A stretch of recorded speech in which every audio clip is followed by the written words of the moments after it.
The docking clamps screamed as the shuttle locked against the outer hull.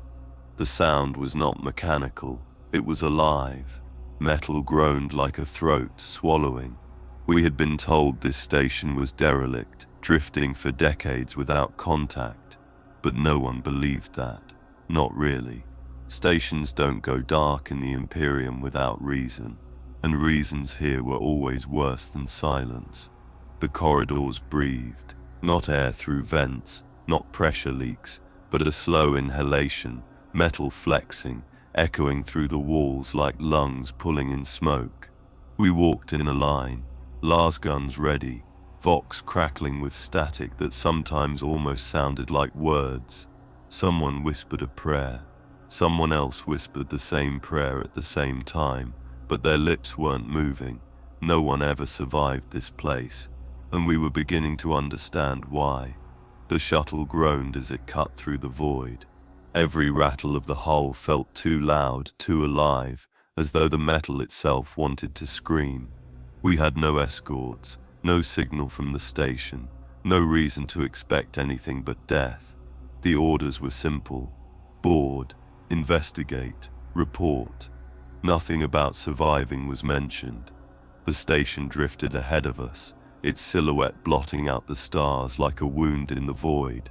It was bigger than I expected. Too big. A cathedral of steel, half built, half forgotten. It had no lights, no running signals, no Vox beacon, but still, it waited for us. The clamps locked on with a shriek. It wasn't mechanical, it sounded wet, as though the airlock had teeth. No one said a word. Even the commissar's lips moved silently, mouthing prayers he'd never admit to knowing. Inside, the air stank, not of rot, not yet, but of stillness, a hollow taste of dust and oil clinging to the tongue, as though we'd stepped into the lungs of something that had stopped breathing years ago. The first corridor stretched like a throat. Lights flickered once, just once, and went dead. Someone's auspex ticked, a heartbeat where no life should be. Then it went flat. I thought I heard breathing. Not from the squad, not from the air, from the walls themselves. A slow inhale, a slower exhale, as though the station had noticed us. We moved in silence, boots clanging against deck plating that felt too thin, too fragile. The echoes didn't sound like ours. They came back wrong, a half-second late, and sometimes with more than one set of footsteps. At the junction we found the first sign of life. A handprint on the wall, smeared in something black and half-dried. Not blood, not paint, something thicker, almost tar. The commissar touched it with a gloved finger. It twitched beneath his touch like a wound reopening. "Keep moving," he said, but his voice cracked. The Vox sputtered to life, static at first, then words, my own words, whispered back at me, "Keep moving." I froze. The others froze with me. The Vox spat laughter. Not ours, not anyone's, but close enough that we almost believed.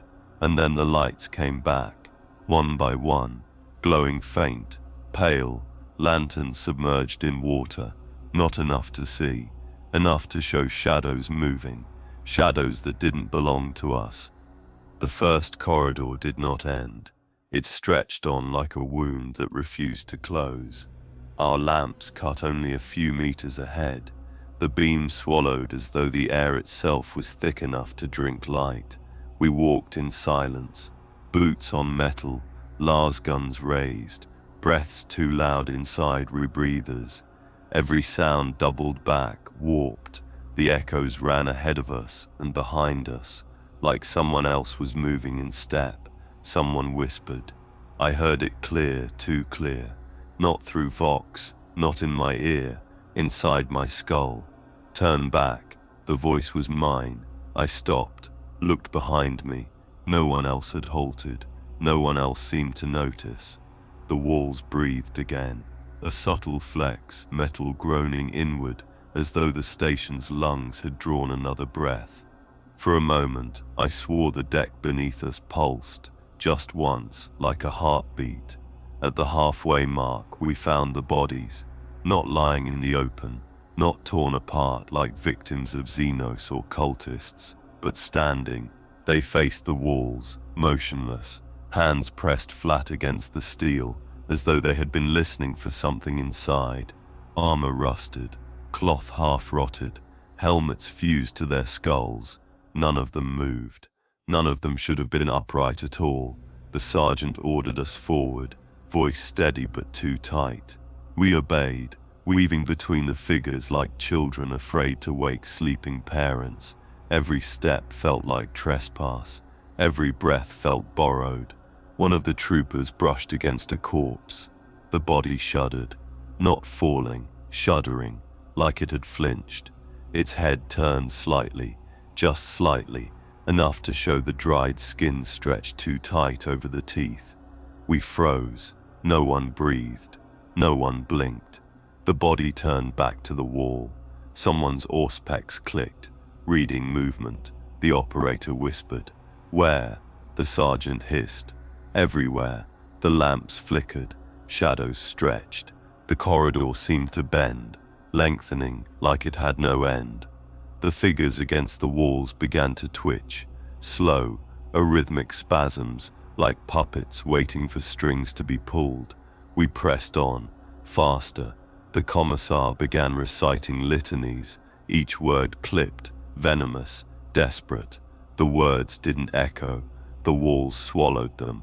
At the junction ahead, the corridor split. Left, complete darkness. Right, a faint glow.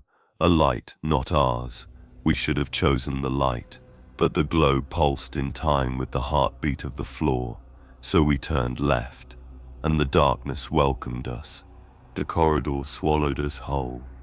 The lamps barely cut a wound into the dark, each beam vanishing before it could find an end. The walls closed in, narrow, metal slick with condensation that clung to the fingertips like sweat. The air was heavier here, every breath a weight pressing down on lungs already afraid to expand. Someone muttered a catechism. The words sounded borrowed, stolen from a tongue that did not want to use them. The vox whispered static again, and in between the crackle I thought I heard my own voice echo back the prayer, slower, twisted, as though something was learning the sounds through us. We found the first relics abandoned by the lost, a child's toy, cracked in half, its once painted surface now flaking away to dull metal beneath. An officer's cap with the eagle clawed out, thread torn like it had been ripped away rather than removed. Data slates, their screens flickering with half-lit words that dissolved whenever we tried to read them. Each artifact hummed faintly when touched. The hum vibrated against the bones, not the ears, as though the station itself remembered and made the memory physical. The sergeant tried to mark the path with chalk, scratching a line against the walls. The mark bled, not paint, not dust. A black seep that ran downward like ink spilled from a wound. The chalk was gone, swallowed the moment it touched steel. We walked faster. Boots beat a rhythm that did not belong to us, each step echoing back a moment later with one too many feet. The auspex whined, not with signal, but with hunger, a tone too high-pitched to be from any sanctioned machine. The tech adept beat the machine in frustration, hissing prayers, but the whine only grew louder, overlapping until it was almost speech. And then we heard them. Voices. Not whispers this time, not imagined. Voices in the corridor ahead, ragged and desperate, the sound of men still alive. They cried for help. They cried for rescue. They cried in the Emperor's name. We ran. We should not have, but we ran. The corridor widened into a chamber. Dozens of figures huddled there, uniforms torn, faces gaunt, eyes wide with despair. Survivors. At first glance, they clutched at us, hands shaking, mouths open with pleas that blended into one another until no words were distinct. The air filled with their desperation, so thick it pressed against the chest like drowning in sound. But something was wrong. The figures had no shadows. Our lamps shone across them and touched nothing. The light passed through, leaving them outlined but never whole. One reached for me. His hand slid into mine like mist, cold as void frost, pulling without weight but with insistence. His mouth opened wider than human jaws should allow, and the plea turned into a shriek that was not air but metal grinding, a scream of the station itself. We fired. Bolts of light tore through them, but they did not fall. They tore apart like smoke disturbed by wind, scattering, reforming. Each shot was devoured by the shadows that were not shadows. The chamber shook. The station groaned. The figures screamed in unison, not in fear but in rage. The sound bent the air, bent thought itself, made prayer impossible. We retreated, stumbling back into the corridor, lamps sputtering, the survivors following without moving their legs, gliding on the dark as though it carried them. They grew louder the further we pulled away, their words sharper, clearer, until they were not begging but accusing. You left us. You let us die. You are already dead.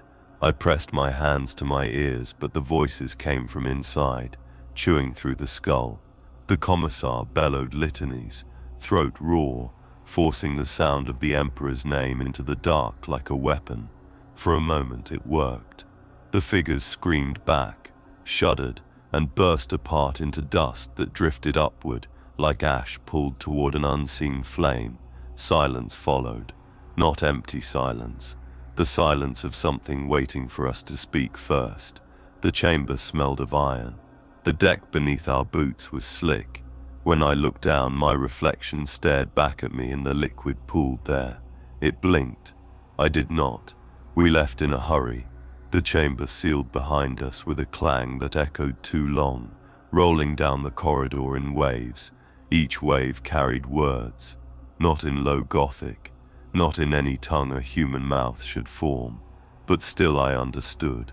The station had remembered us, and it would not let us leave. The auspices died. The vox spat my name, and ahead deeper into the dark, a door opened by itself.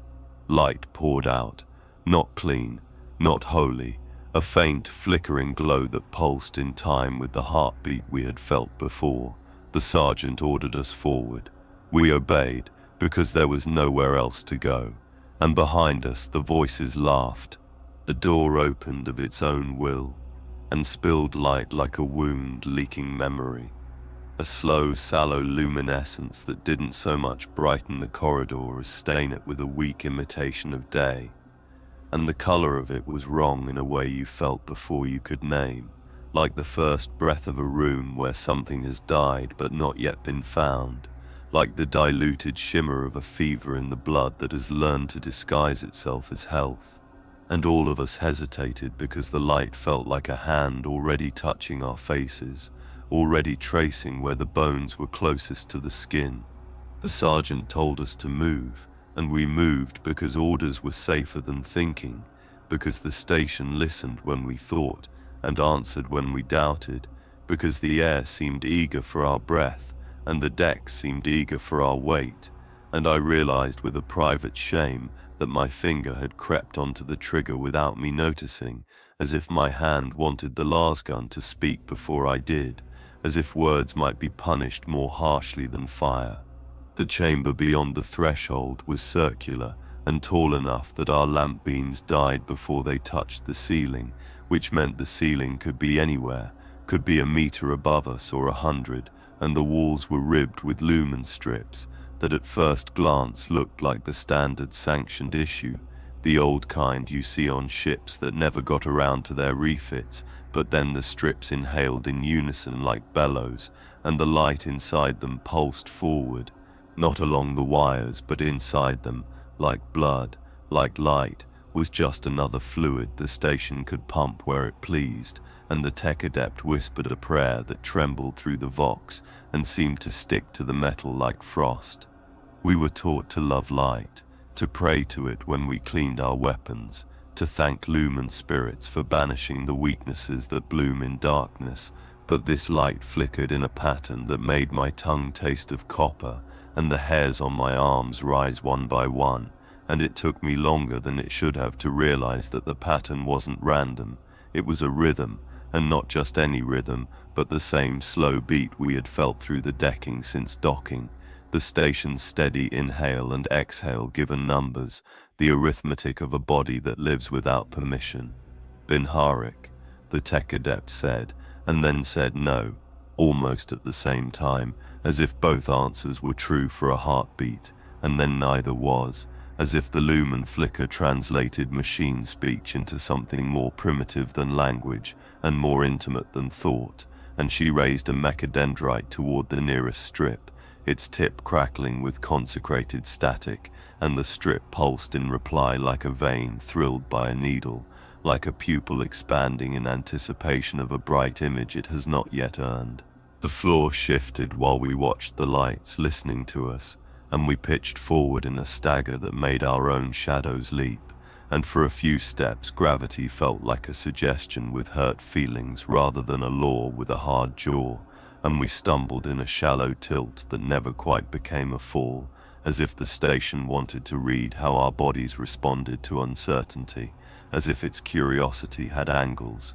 Hold formation, the sergeant snapped, but the sound came back a little late and a little tired, like his words had gone somewhere first and hurried to catch up, and I didn't realize how bad that made me feel until my throat tried to copy the same exhaustion, until I tasted that helpless metal on my breath, until I noticed how our lamps had begun to dim, not by losing brightness, but by losing conviction, by pretending the dark wasn't there because they couldn't afford to admit it was winning. We advanced along the curve of the chamber, and I could see now that the lumen strips weren't set in straight lines but in veins, branching and rejoining, and knitting in could have been accidental loops that nevertheless drew shapes if you refused to blink, shapes you could name if you knew the right heresies, constellations of intent that touched the doorways we hadn't reached yet. And in each doorway the darkness watched us with that patient indifference you feel from a predator that has fed recently and is already interested in the next hunger rather than the teeth it just cleaned. We passed an inspection, shrine jammed between two ribs of wall where devotional cogs should have been, a little recessed alcove where crew once signed the cog skull and asked the station's machine spirit to guide their hands, and the plaque there had been pried off and hammered back on upside down, and someone had carved the prayer beneath it in reverse, every letter mirrored so that your eyes tried to crawl around your skull to read it the right way, and the lumen directly above that vandalized blessing flickered with an almost tender insistence that made my teeth ache, as if the light were stroking the nerves and humming to itself about what it would do if we let it get closer. The operator whispered that his auspex was seeing two of each of us, and the words made a shape I disliked but could not refuse. Two of each of us were there should have been one, two heat signatures taking turns standing where our bodies stood, two sets of footprints ghosting back and forth along our path, a half step out of phase, and when I turned to check the deck I saw our tread marks darken, then lighten, then darken again, as if time wanted to correct us but could not decide what the correction was, as if the present were a scab someone kept peeling. I told myself to look forward and not down, because the deck had started to reflect light in a way decks don't, with a wet sheen that refused to catch on the edges of rivets, and whenever I looked for my own reflection in the shine, it blinked before I did, and I couldn't watch that and still believe that my breath belonged to my ribs. So I watched the lumen veins and tried to count the pulses, and every count ended in a number I didn't know how to say out loud. The first human shape we found under the lights was kneeling in a corner so deep the lamps had to surrender to reach it, a body in a mechanic's coverall turned to face the wall like a penitent who had been scolded and told to pray until forgiven, and the forgiveness never came, and what made me recoil was not the stillness of him, but the glow inside his skull, where the back of the head had folded open like a hatch. a blooming of withered bone and slick wiring into which the lumen strip had grown, not attached but grown, as if the light had shivered down from the wall and found a better sheath in the meat, as if a skull were a natural lamp housing the a socket is, as if the body were just another kind of conduit that takes instruction politely if you speak in the right flicker. He wasn't alive and he wasn't dead in any way I had been taught to accept, and his teeth were bared in something that did not contain anger and did not contain peace, and the tech adept made the sign of the Omnissiah with a hand that wasn't entirely steady, and the commissar lifted his pistol in that tight economical motion that means you are pretending to ask for permission but have already decided what the answer is, if the Emperor loves you at all. Don't, the tech adept said, and the lumen above the kneeler flared as if excited to hear the word, as if the negative were a flavor it craved, as if somewhere in the metal, a room full of unhatched things had turned their heads toward the sound like hatchlings who have learned the footfall of the keeper who brings the second feed of the day, and the commissar swallowed the argument he wanted to make, and we kept moving because moving was a kind of prayer that didn't need permission. The next doorway opened when we approached, the light inside brighter and colder than the light behind us, a hissing silver dawn that came with a smell like old fires extinguished with oily rags, and the gravity swung again in a slow pendulum sway that made my stomach remember. Ships rocked by tides worlds should not have, and we stepped into a long axial corridor lined with lumen rods set at chest height like balustrades for the blind, and the rods flickered with stuttering cadence that for a heart-stopping instant matched the pulse of the vessels in my neck. At first it seemed a cruel joke of architecture, a hallway meant to hypnotize the weary crew walking back to quarters after long shifts, but when the rods synchronized we all heard it, a whisper not in the air but behind the eyelids, a voice born from the patience of repetition, counting us in a language so sparse it was mostly pauses, enumerating not our bodies but our doubts, tabulating the fragile arithmetic of how close we had come to turning around already and how much closer we would come in the next 20 steps. And every pause in the count felt warm, as if something were pleased with our performance and looking forward to awarding the next small mercy. "Do you hear that?" the operator asked through teeth that didn't unclench, and I said no, because the sound stopped when I acknowledged it, and I was afraid a yes might make it resume with a stronger claim, and the tech adept said a string of machine words in a tone like a knife carefully sheathed, and the lumen to her right quivered like a nerve and then dimmed, and for one blessed breath the corridor looked like an ordinary corridor on an ordinary derelict, and then every rod flared at once and showed us what it preferred we remember. I saw the station alive and full, uniforms clean, workers laughing, lights behaving, the unremarkable glory of 1,000 people doing small jobs beautifully, because the cost of failure was always paid by someone else, and the image pressed itself against the shape of my skull from the inside as if it had grown there overnight, and in the false prosperity I saw places that matched the places we had already walked, and the living moved through the hall like water through a pump, and none of them knew what had already happened to their future, and then the brightness hiccuped in a way that made the cheeks sting and the lashes tremble, and the scene tore along an invisible seam, and fell away into the wet black of after. The rods settled to a steady pallor that did not comfort, and we realized together without speaking that the lights could show us things we didn't live through, that they could sequence memory without asking whose, that they could fashion a lie sturdy enough to stand on for a minute or two and then withdraw it and let you fall, and once you had fallen, once you stopped trusting the ground even when it held your weight, and nothing but the Emperor could forgive the small cowardices that begin when the ground is no longer your friend. We reached a crossway where the lumen veins had grown in thick plates that looked braided by human hands, a herringbone of light, threaded with copper, and with dry cords that might once have been rope, and might once have been muscle, and there the station had made a decision we could see, because it had written the decision in symbols the way a child writes a decision in crayon, with force and joy, and no sense for which surface belongs to whom. The veins formed arrows, many arrows, all pointing toward a door marked with the sigil of the engine chapel. The cog and skull, half scraped as if a dull knife had been working at it every day for years and had no patience left for reverence.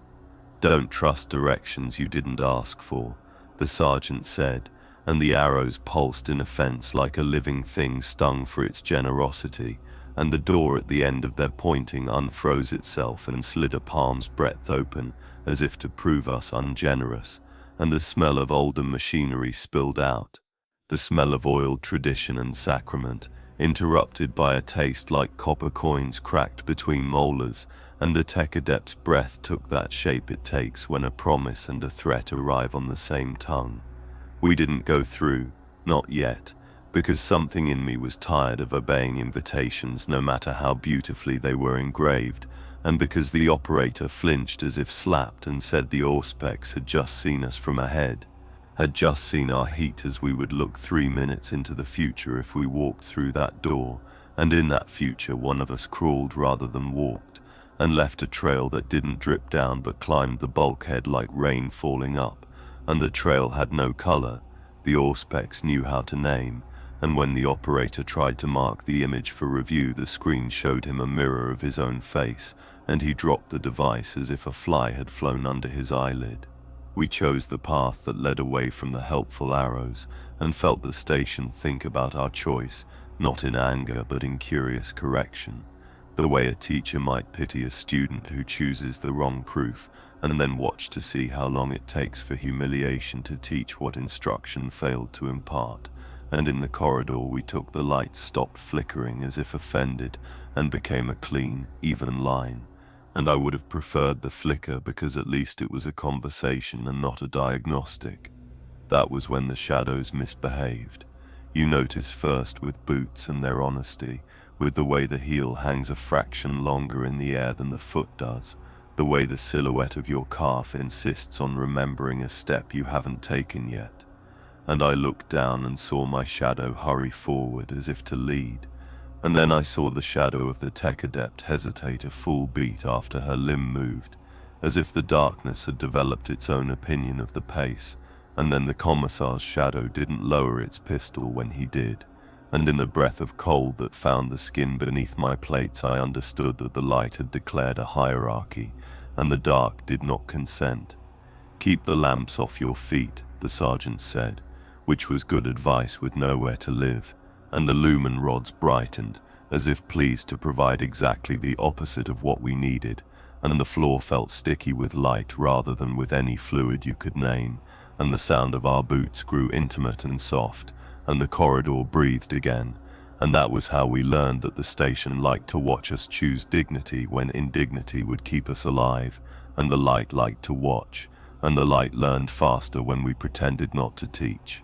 We came to a maintenance panel that throbbed with a low ache in the rods around it, a dull throat warning carried through metal and light that became a desire if you listened long enough, and the tech adept popped the panel with a wrench the way you pop a prayer with a blade when your hands are stiff from cold, and inside we expected wires and ducting and the small teeth of relay boxes, but what we saw were sacks, pale and taut, full of the same wrong light, and webbed with thin red lines like veins, and each sack was attached to the lumen cabling by wet collars of tissue, and each sack pulsed without being touched, and I understood without wanting the knowing that this light was grown as well as manufactured, that it had crossed that thin boundary where machine becomes guest and guest becomes host. "Close it," the sergeant said, but the tech adept was already reaching with a sterile probe, and the sack closest to her cramped in a tight spasm that would have been pain if anyone had taught it the word, and a thin seam opened along its length and bled light like water under pressure, a jet that splashed across her glove and soaked in, and she hissed as if scolded and threw the probe away, and the sack exhaled that silver, and then collapsed with a patient sigh, and the rods in the corridor dimmed in sympathy as carefully as pious people lower their heads when a prayer interrupts a meal.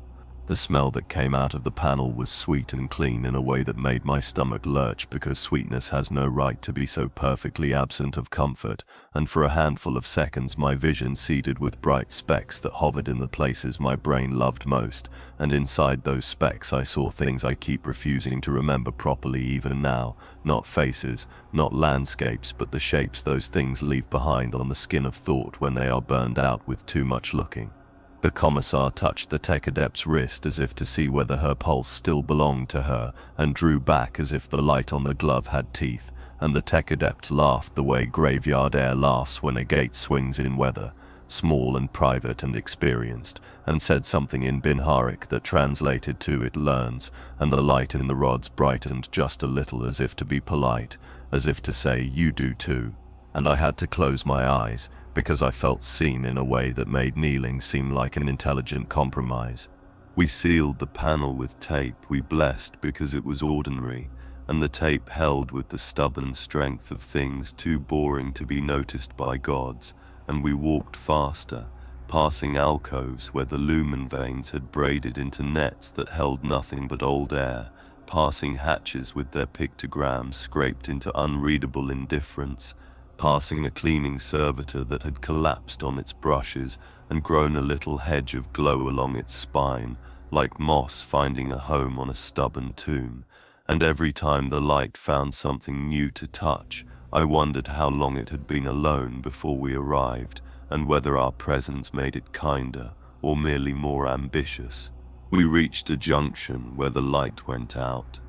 Not dimmed, not flickered, not absent, but out, the way a thought sometimes ends, like a candle dunked in water, with no argument and no plea, and even our personal lamps shrugged as if scolded and died, and the darkness that remained did not feel like the opposite of light, but like a thick answer to a question we had been too loud to hear until now.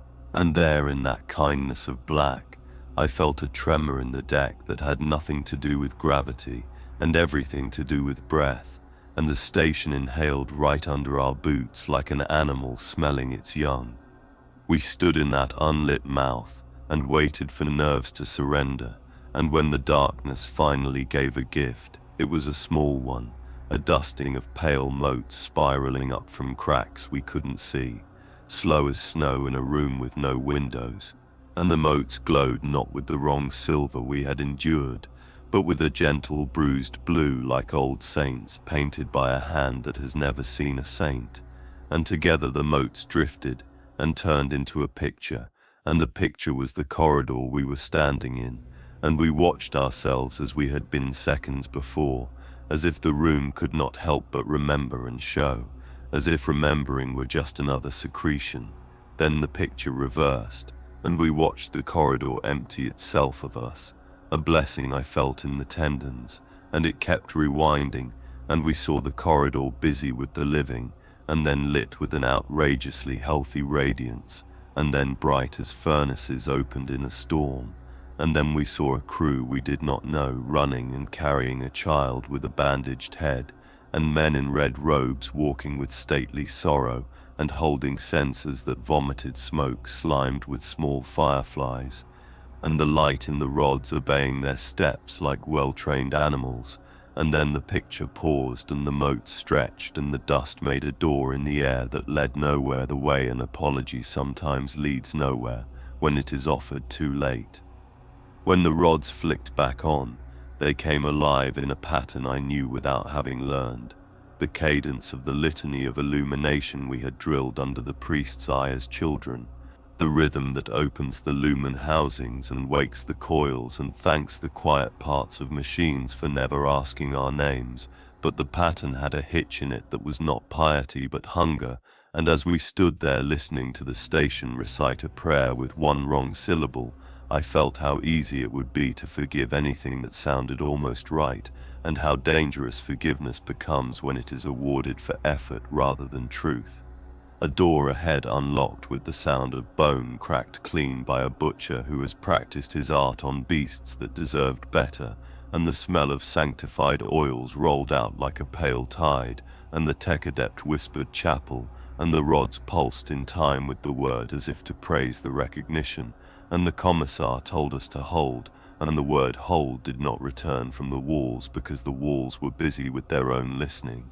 That was when the light tried to bargain.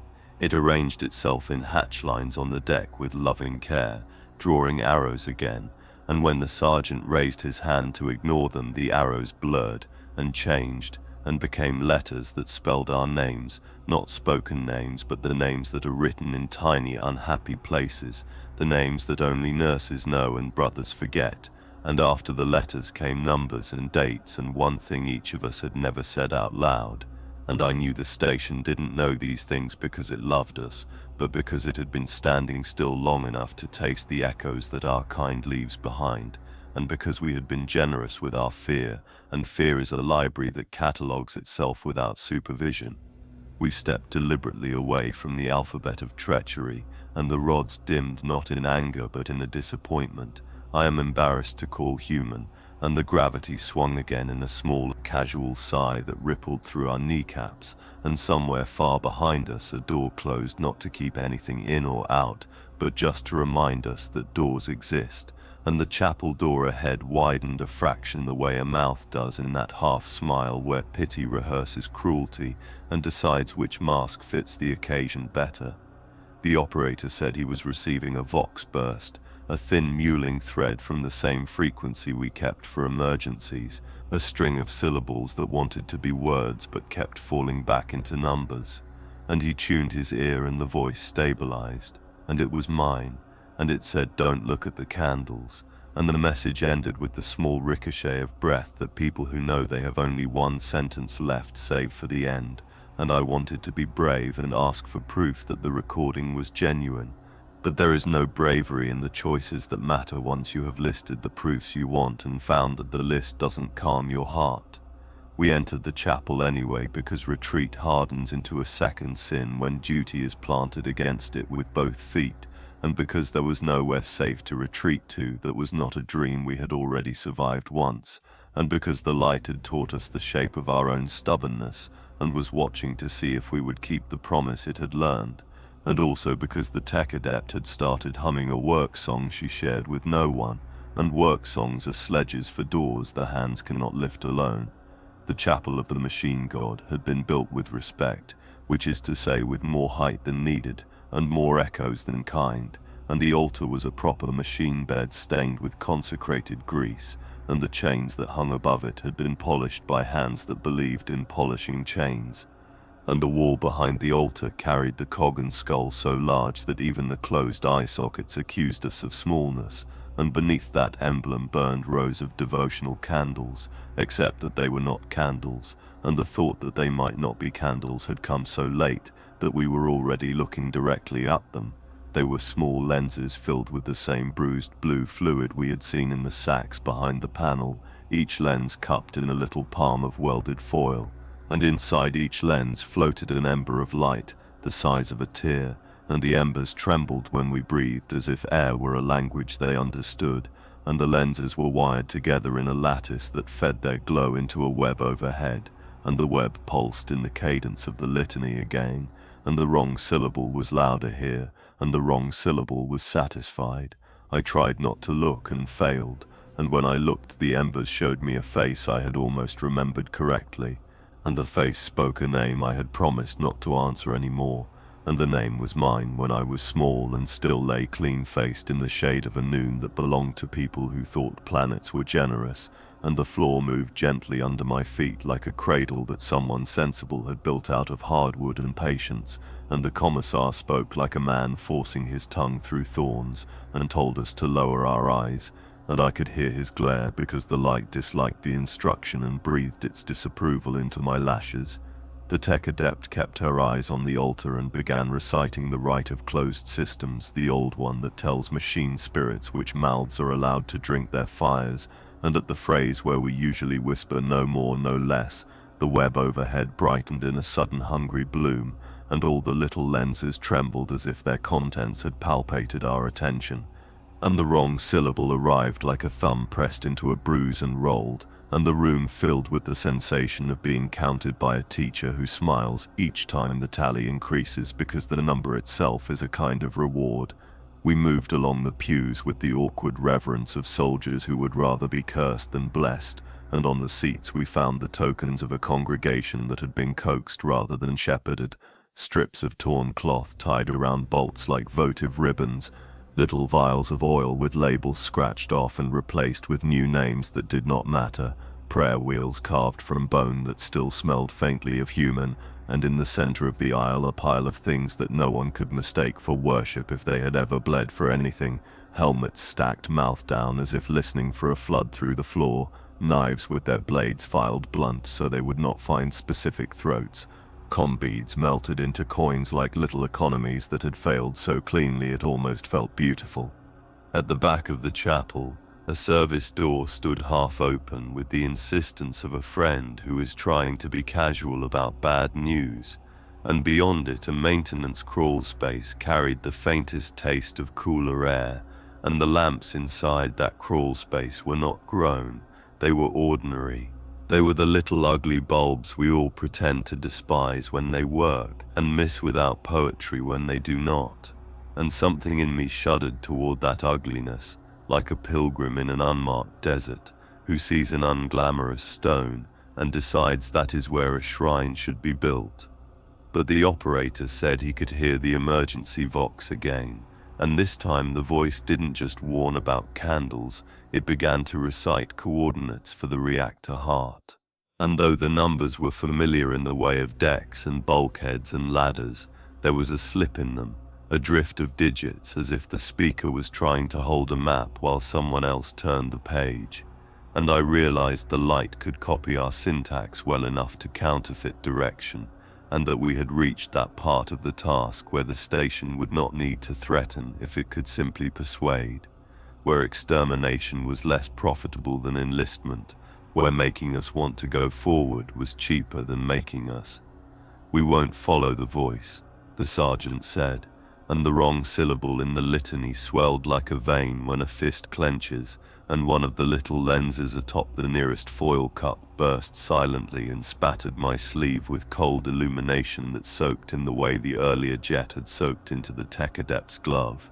And the thought that climbed into my head on the light's shoulders was simple, and it was mine as soon as I thought it, that the Emperor teaches us to despise weakness, and weakness is the inability to change when change is obviously demanded by the reality at hand, and how brave it would be to adapt to voices that only want to help.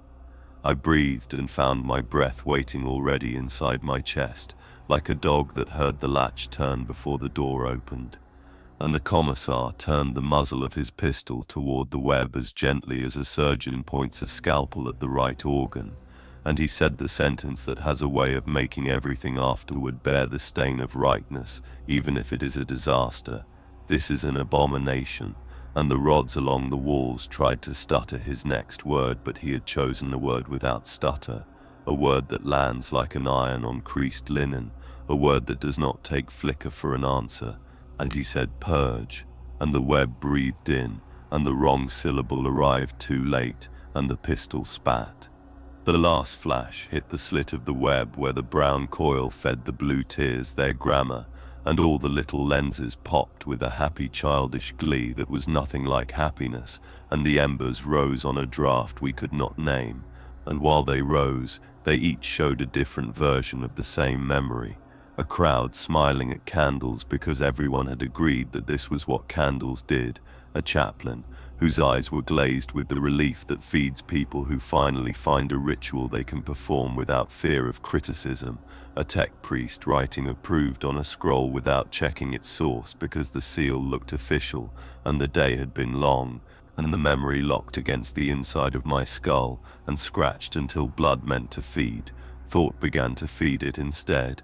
We fell back out of the chapel, under a rainfall of broken light that hit the deck with the soft sound of things that never weighed much to begin with, and the rods in the corridor blinked in confusion, as if the web had been their sun, and the eclipse had caught them in a face they did not want to be seen wearing, and the gravity shifted in a tired shrug that made my ankles complain as if we had walked for a week, and behind us the altar made a sound like a throat refusing a mouthful, and the door slid closed with the grace of a man who doesn't know he is being watched. The operator said the Auspex now read one of us as brighter than before, and named me, and everyone turned their lamps to my chest in a quick shy panic that we disguised as discipline. And there where the cold illumination had soaked into my sleeve, a faded handprint of light shone through cloth as if the cloth were an idea and not a barrier. And the handprint pulsed in time with the wrong syllable, and the wrong syllable pulsed in time with the station's breath, and my breath tried to be helpful and match. "Cut it," the sergeant said, and I did not argue because arguments are for the living who will have leisure later to enjoy their victory, and I shrugged out of the sleeve and cut the fabric away in long violent strides of the knife, and the handprint stayed on my skin, and in the light's outline my pores opened like little mouths that do not want to ask for anything and never learned how to say no.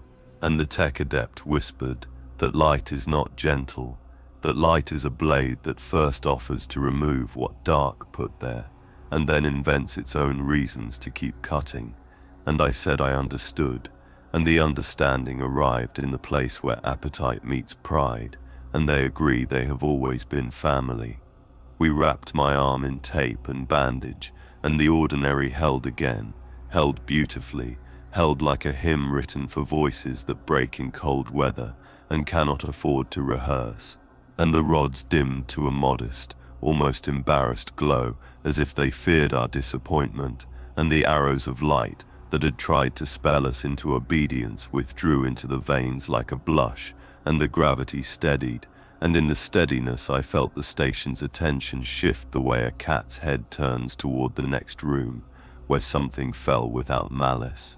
We returned to the junction, and stood with the wrongness of our own sweat, cooling inside armor that had taken too much of us already, and for a long breath, the only sound was breathing, and the far click of unimportant machinery, comforting itself with small routines, and then the Vox gave us another gift we had not asked for, the same emergency channel, the same thin voice, now speaking in my tone but using the commissar's words, telling us we were right to purge and wrong to stop there, telling us to find the source of the light that thinks and teach it manners with fire, and the tech adept shook her head like a horse refusing a bit, and said in a voice as small as love that if the station had a mouth it would be the reactor, and if the station had a tongue it would be the light, and if the station had a prayer it would be the wrong syllable said again and again until the right syllable forgot it had ever existed.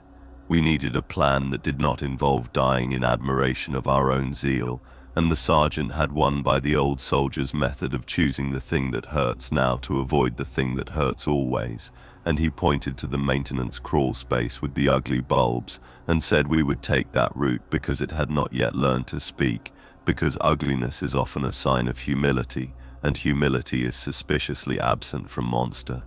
And the rods brightened in weary affront, and then dimmed again with the grace of losers who intend to win later, and we went single file into the narrow and let the door close us into a geometry that felt handmade. Inside the crawl space the light was not a character but a condition, a plain presence you could note without being noted back, and the pipes sang the soft dorsal song that ships sing when they do not know they are being heard, and we crawled on elbows and knees past inspection hatches and stale bread, and a child's broken keepsake which meant someone small had been here when the game was new, and halfway along the tech adept found an access for power and peeled it open and showed us wires that still had the decency to be wires, copper and insulation, and the stink of hot dust that refuses to be described as anything nobler than itself. We killed a section of the lumen veins from below, pulled fuses guarded by prayers that had lost their superstition, and when the rods above us went dark, the station exhaled in a long audible sorrow that ran through the crawl space like wind, and tugged at our hair with fingers colder than the void, and for a dozen meters the darkness overhead was honest and complete, and in that ribbon of pure absence we heard footsteps that had nothing to do with ours. and the footsteps stopped exactly over our heads and stood for the length of a heartbeat that could have been a minute, and then the footsteps walked away again with the satisfaction of a banker counting coins that belong to other people.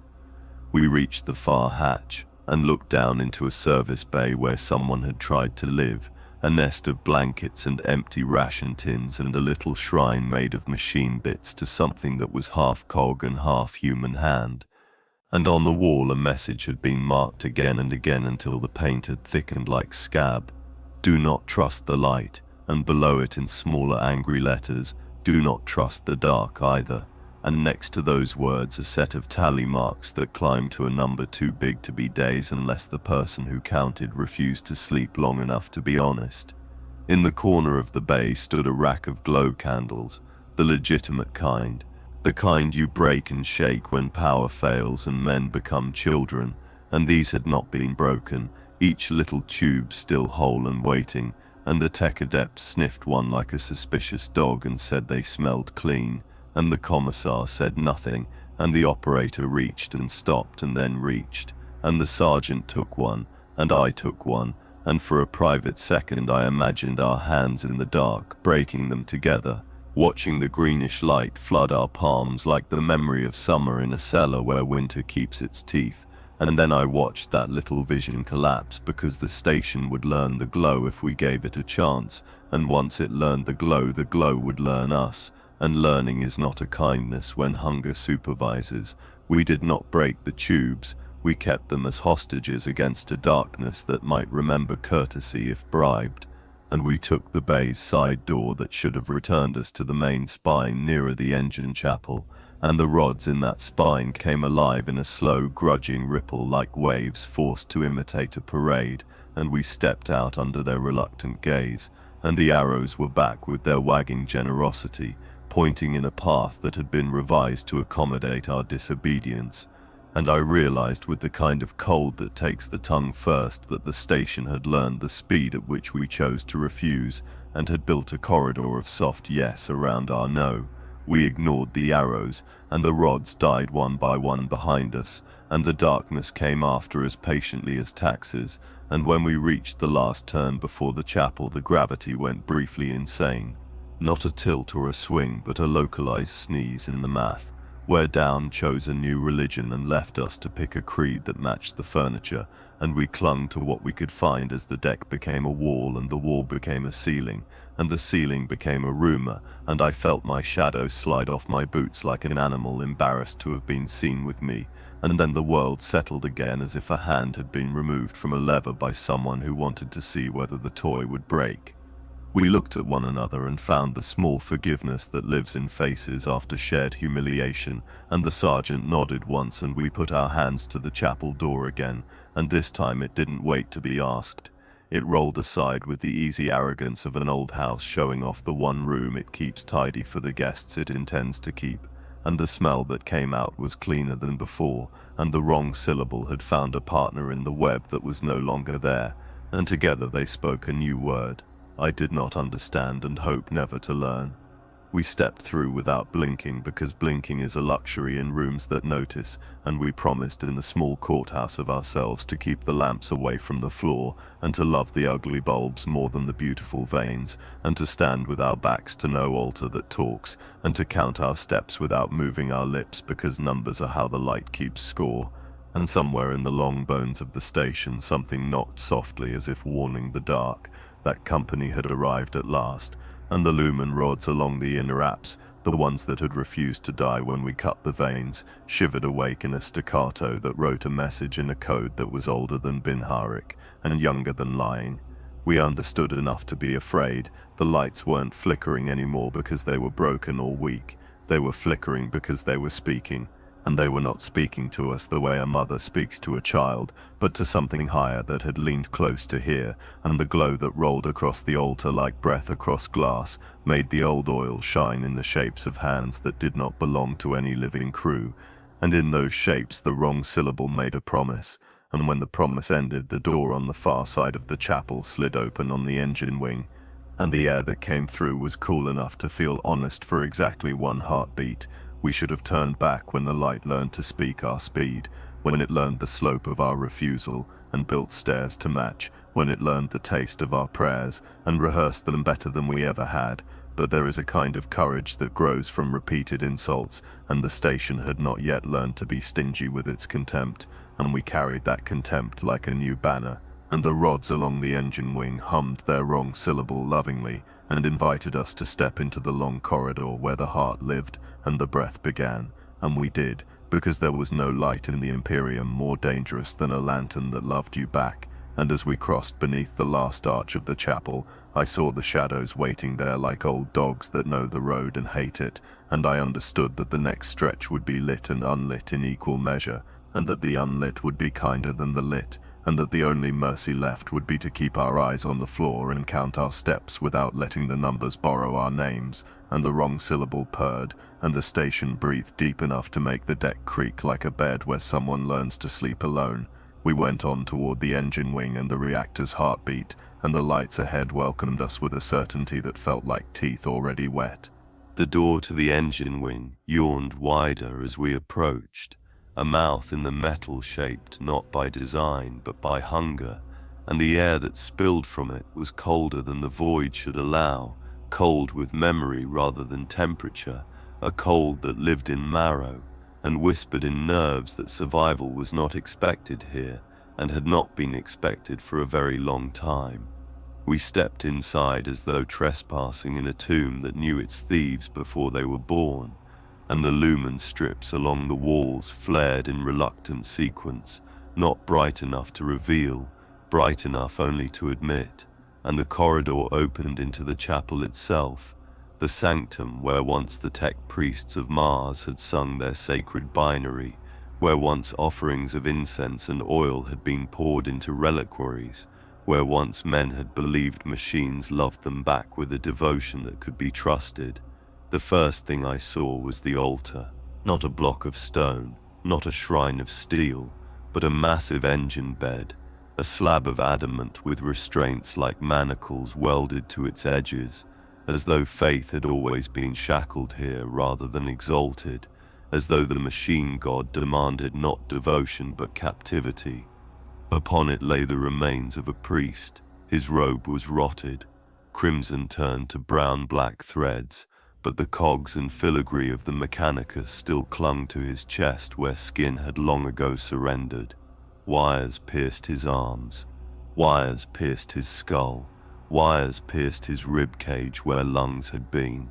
He was not lying in state, he was plugged in.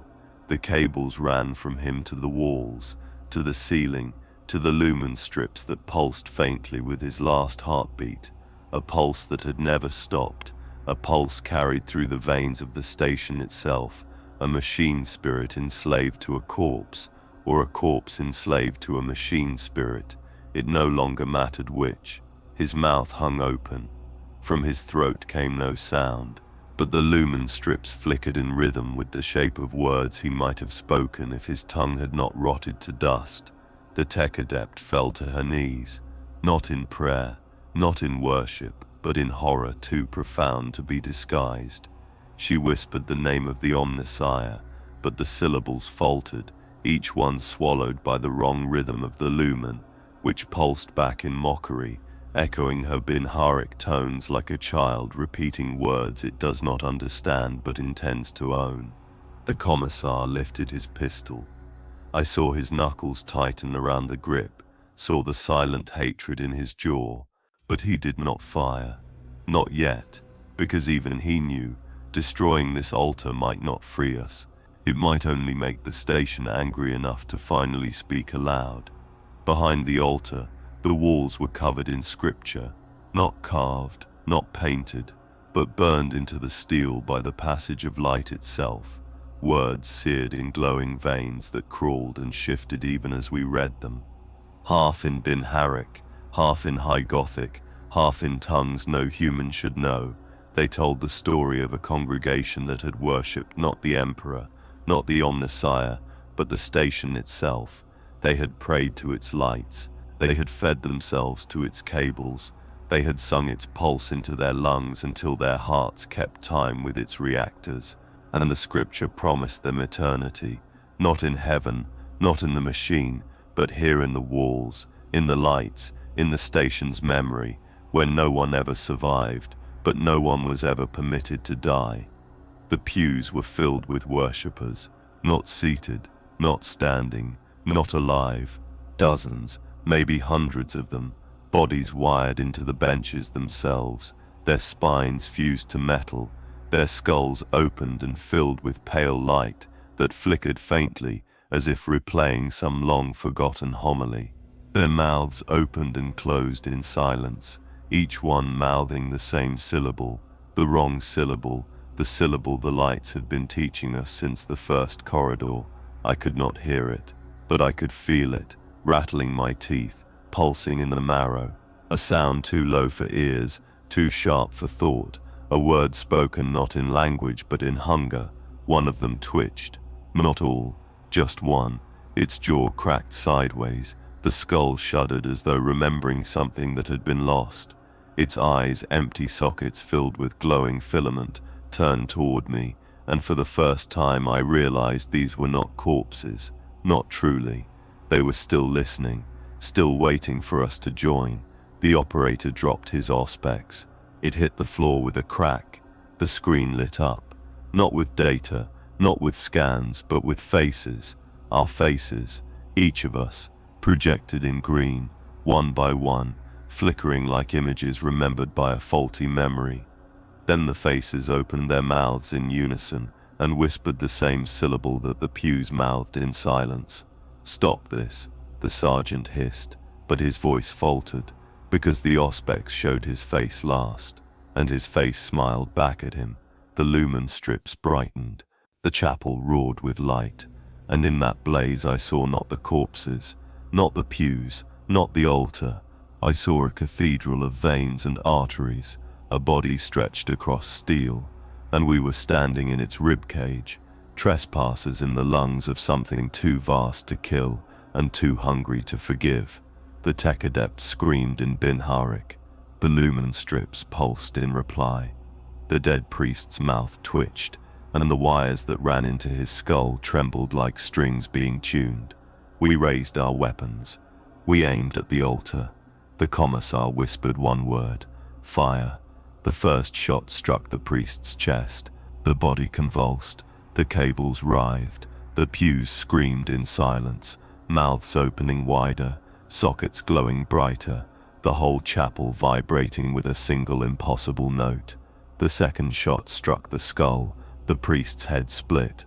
Light gushed out, not blood, not fire, but light that clung to the skin, light that writhed into fingers, light that reached for us.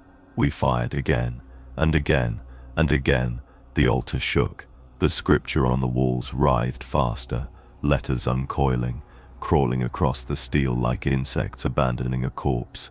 The pews thrashed, bodies jerking against their restraints, wires pulling taut, skulls cracking open to spill more of that pale writhing light. The whole chapel screamed, not with sound, with light, with hunger, and in that scream, the wrong syllable became a word no tongue should speak, a word that burrowed into thought and planted roots. The sergeant shouted for us to fall back. We obeyed. We stumbled out of the chapel as the light surged after us, writhing like a tide, chasing with the hunger of a predator that had tasted blood for the first time in years. The door slammed shut behind us, not by our hands, by the station's. The light was cut off. We stood in the dark corridor, panting, trembling, sweat freezing against our skin. Behind the sealed door, the syllables kept pulsing, louder now, more insistent, pressing against the steel like breath-fogging glass. The commissar lowered his pistol. His hand shook. He did not pray. None of us did. Because the machine god was not here. Something else was. Something that had been waiting, patient, inside the chapel of light, and now it knew our names. The corridor swallowed the sound of the chapel's door sealing, as though silence itself had been welded shut behind us, and in that silence I heard my own blood too loud, too fast, a tide in my skull trying to run where my legs could not. We stood in formation, weapons raised, but no one gave the order to move. It was not fear that held us, not exactly. It was the sense that forward and backward had stopped meaning different things, that the station had taught the words to imitate each other until progress became retreat, and retreat became surrender. The lumen strips above us flickered faintly, not dead but waiting. The light had learned enough of us to know how much absence we could tolerate before filling the gap with its voice. Every pulse felt like a question. Every flicker felt like an answer. The sergeant finally moved, a single step forward. The sound of his boot on steel was not echoed back. The corridor did not return the sound. It kept it, and the rest of us followed because standing still in the belly of this place felt like asking to be swallowed whole. The first sign that we were not alone came with a shadow that did not belong. Not ours, not cast by lumen, not cast by fire. A shadow that moved on the wall to our right, crawling like an insect too close to the lamp, twitching in jerks that made no sense until you realized they were almost human. The silhouette of a figure half bent, half dragging itself, moving in time with no footsteps. We froze. The shadow froze too, but its head turned toward us, and there was nothing there to cast it. The tech adept whispered a denial. The lumen strips pulsed in agreement, flickering like laughter, and then the shadow shuddered, broke apart, and crawled across the wall into the dark ahead, leaving behind a smear like oil dripping from bone. We advanced, because the only other choice was standing where that thing had been. The deck beneath us was slick, not with water, not with oil, something thicker, like marrow spilled and congealed into the grooves of the plating. Every step was a whisper of suction, as though the station wanted us to know it could drink what we left behind. And then we found them. The first bodies were still moving, not alive, not dead, shambling things welded into the station itself. A man's torso fused to the bulkhead, his arms hanging limp, his jaw broken open by cables threaded through his teeth. His chest rose and fell, not with breath, with the pulse of the lumen strips that ran into him, dragging his body along their rhythm. His eyes rolled in sockets filled with light. A woman's legs protruded from the floor plating, fused at the knees as if she had been running when the steel melted around her.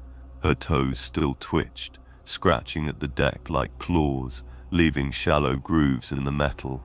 Above us, dangling from the ceiling, was the rest of a man, half servitor, half corpse, suspended by his spine in a harness of cabling that pierced his ribs and tugged them open like wings. His head hung loose, his mouth opened with every pulse of the lumen, and the syllable came out of him in a whisper too faint for ears but too sharp to be ignored. We raised weapons. We should not have, because the moment the Lars guns hummed to life, the thing stirred. The torso's arms snapped rigid. The woman's legs kicked against the deck. The ceiling-hung servitor's head snapped upright, eyes burning with filament light, and together they began to move, not toward us, but with us. Every step we took, they mirrored. Every breath they exhaled. Every sound they echoed a half-beat too late, a chorus of imitation so precise it made the hair rise along my arms. The sergeant ordered us forward. We obeyed, too afraid to disobey, too afraid to break the rhythm. The corridor became a hall of mockery, filled with corpses moving like marionettes, dragged into sync with us by the lumen veins that pulsed overhead. And then the first one broke formation. It was a figure half embedded in the wall, its face frozen mid-scream, arms melted into steel up to the elbows. It tore free, not flesh from metal, metal from flesh. The wall ripped open, screaming like bone, cables snapping loose like tendons, sparks showering into the dark as the figure pulled itself into our path, dragging steel ribs behind it like broken wings. We opened fire. Lars bolts hammered into it, flesh charring, steel sparking. It staggered, fell to its knees, but it did not stop. Its chest split open, light pouring out, and from the cavity a swarm of cables lashed like intestines turned to serpents, writhing toward us with a hunger sharper than teeth. The commissar barked for retreat. We stumbled back, firing into the light, each shot swallowed by brightness that refused to die. The tech adept threw a charge. A blessed detonation. The figure erupted in fire and smoke. For a moment, the cables writhed in agony. Then they burned to ash. The corridor shuddered. The lumen strips above us went dark. And in the dark, hundreds of mouths opened. We could not see them, but we could hear them, breathing, whispering, moving. And then the light returned, just for a heartbeat, just long enough to show us. The walls were full of faces, pressed into the steel like fossils, eyes blinking with filament glow, mouths opening and closing, every wall, every surface, everywhere. And then the light went out again. The station had been keeping them, not alive, not dead, not free, not bound, something in between. Something is still moving. We ran. We had no choice, because if we stood still, the walls would remember us, and we would become part of them. The corridor bent downward, spiraling into dark. The walls pulsed with the station's breath. The faces followed, whispering with lips that had no tongues, whispering words that were not prayers but promises. And in that descent I realized the truth. No one had ever survived this place, not because they were killed, but because they were kept inside the walls, kept moving long after the body had given up, kept until they became the light itself, and the station wanted us next. The descent spat us into a chamber shaped like a throat that never learned to swallow, a circular space where 4 airlocks waited in silence, their doors rimmed in rust, the color of old wounds. The lumen strips above hummed, not steady, not faltering, but breathing, each light dimming as though lungs exhaled, and brightening as though lungs inhaled. And the rhythm was so steady, I realized it was no longer the station's alone. Our own hearts had matched it. The air stank, not of rot, not of oil, but of blood dried into metal. The walls were blackened in handprints, some smeared as though dragged downward, some clawed deep as though hands had been replaced with knives, some so small they belonged to children who should never have been here. Every door bore the same stain, a circle of blood spread wide across the center, as if each airlock had demanded a hand pressed against it before it would open. The tech adept hissed through the vox. "These are not blessed seals. These are not Mechanicus rites. This is something else." She didn't finish the thought. She didn't need to. The walls finished it for her. The blood was not a warning. It was a key. The sergeant motioned us toward the nearest lock. We approached with weapons raised, but the door did not wait for our decision. It opened, on its own, slow, grinding, like jaws unhinging. The air that poured out was wet, thick with iron. The deck plating ran slick, and when my lamp caught the surface, I saw the floor painted in a sheet of blood so deep it reflected our faces, as though we were standing above a lake. It should have dried centuries ago. It had not. We stepped inside. The chamber beyond was a slaughterhouse. Bodies hung from the ceiling, not corpses, not living, something between. Each one suspended by cables hooked through their spines, the wires pulling them upward until their limbs hung slack, their skulls bowed, their mouths dripping into the pools below. The blood had not stopped flowing. It poured from them in thin streams, trickling down wires, collecting on the floor, draining into grates that gurgled as though trying to drink faster. The operator gagged. The commissar whispered a prayer, voice tight as a blade about to break. The tech adept lifted her auspex, but the screen flashed red. Not readings, not data, just one word repeated again and again. Feed. The bodies twitched as we moved beneath them. Not in unison, not random. They twitched with our rhythm, our steps, our breaths. Every time we raised a weapon, one of them raised a limp arm in imitation, jerking as though remembering a motion it had once performed. Every time we looked away, one of their heads snapped upright, watching us with eyes that burned filament white before bowing again, as though it had not moved.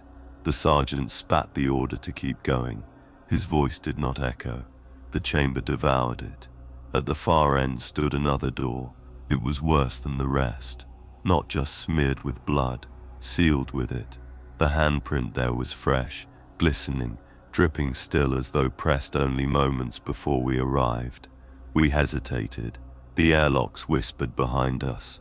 Not words, not breathing, but pressure, as though the station itself leaned closer, listening to see what we would choose. The commissar strode forward first. He pressed his palm against the wet seal. The blood clung to him, dripping down his wrist, soaking his glove, burning into the fabric like acid. The door opened. The chamber beyond was worse, much worse. The air was heavy, so heavy it pressed against the lungs like stone. The deck was slicker here, deeper, ankle-thick with blood that refused to drain, blood that rippled as though stirred from below. The walls pulsed, metal bulging outward with every beat, veins of light running through the steel like arteries carrying ichor, and on the walls, words, written in blood, not painted, not smeared, written, each letter carved deep, the cuts still glistening, the strokes dripping fresh as though they had been carved in that instant. The message ran across every surface, repeating endlessly. The airlocks remember. The operator whispered the words aloud. The walls whispered them back. Not in his voice, not in mine, in a chorus of voices. Men, women, children, voices that had been bled into the station and now belonged to it. The faces came next. They rose from the blood at our feet, one by one, bubbles bursting to reveal skulls half-fleshed, eyes burning with pale light. They mouthed the same words, blood dribbling from their lips with each syllable. The airlocks remember. We opened fire. Last bolts lit the chamber. Skulls shattered, faces burned. But the blood did not stop.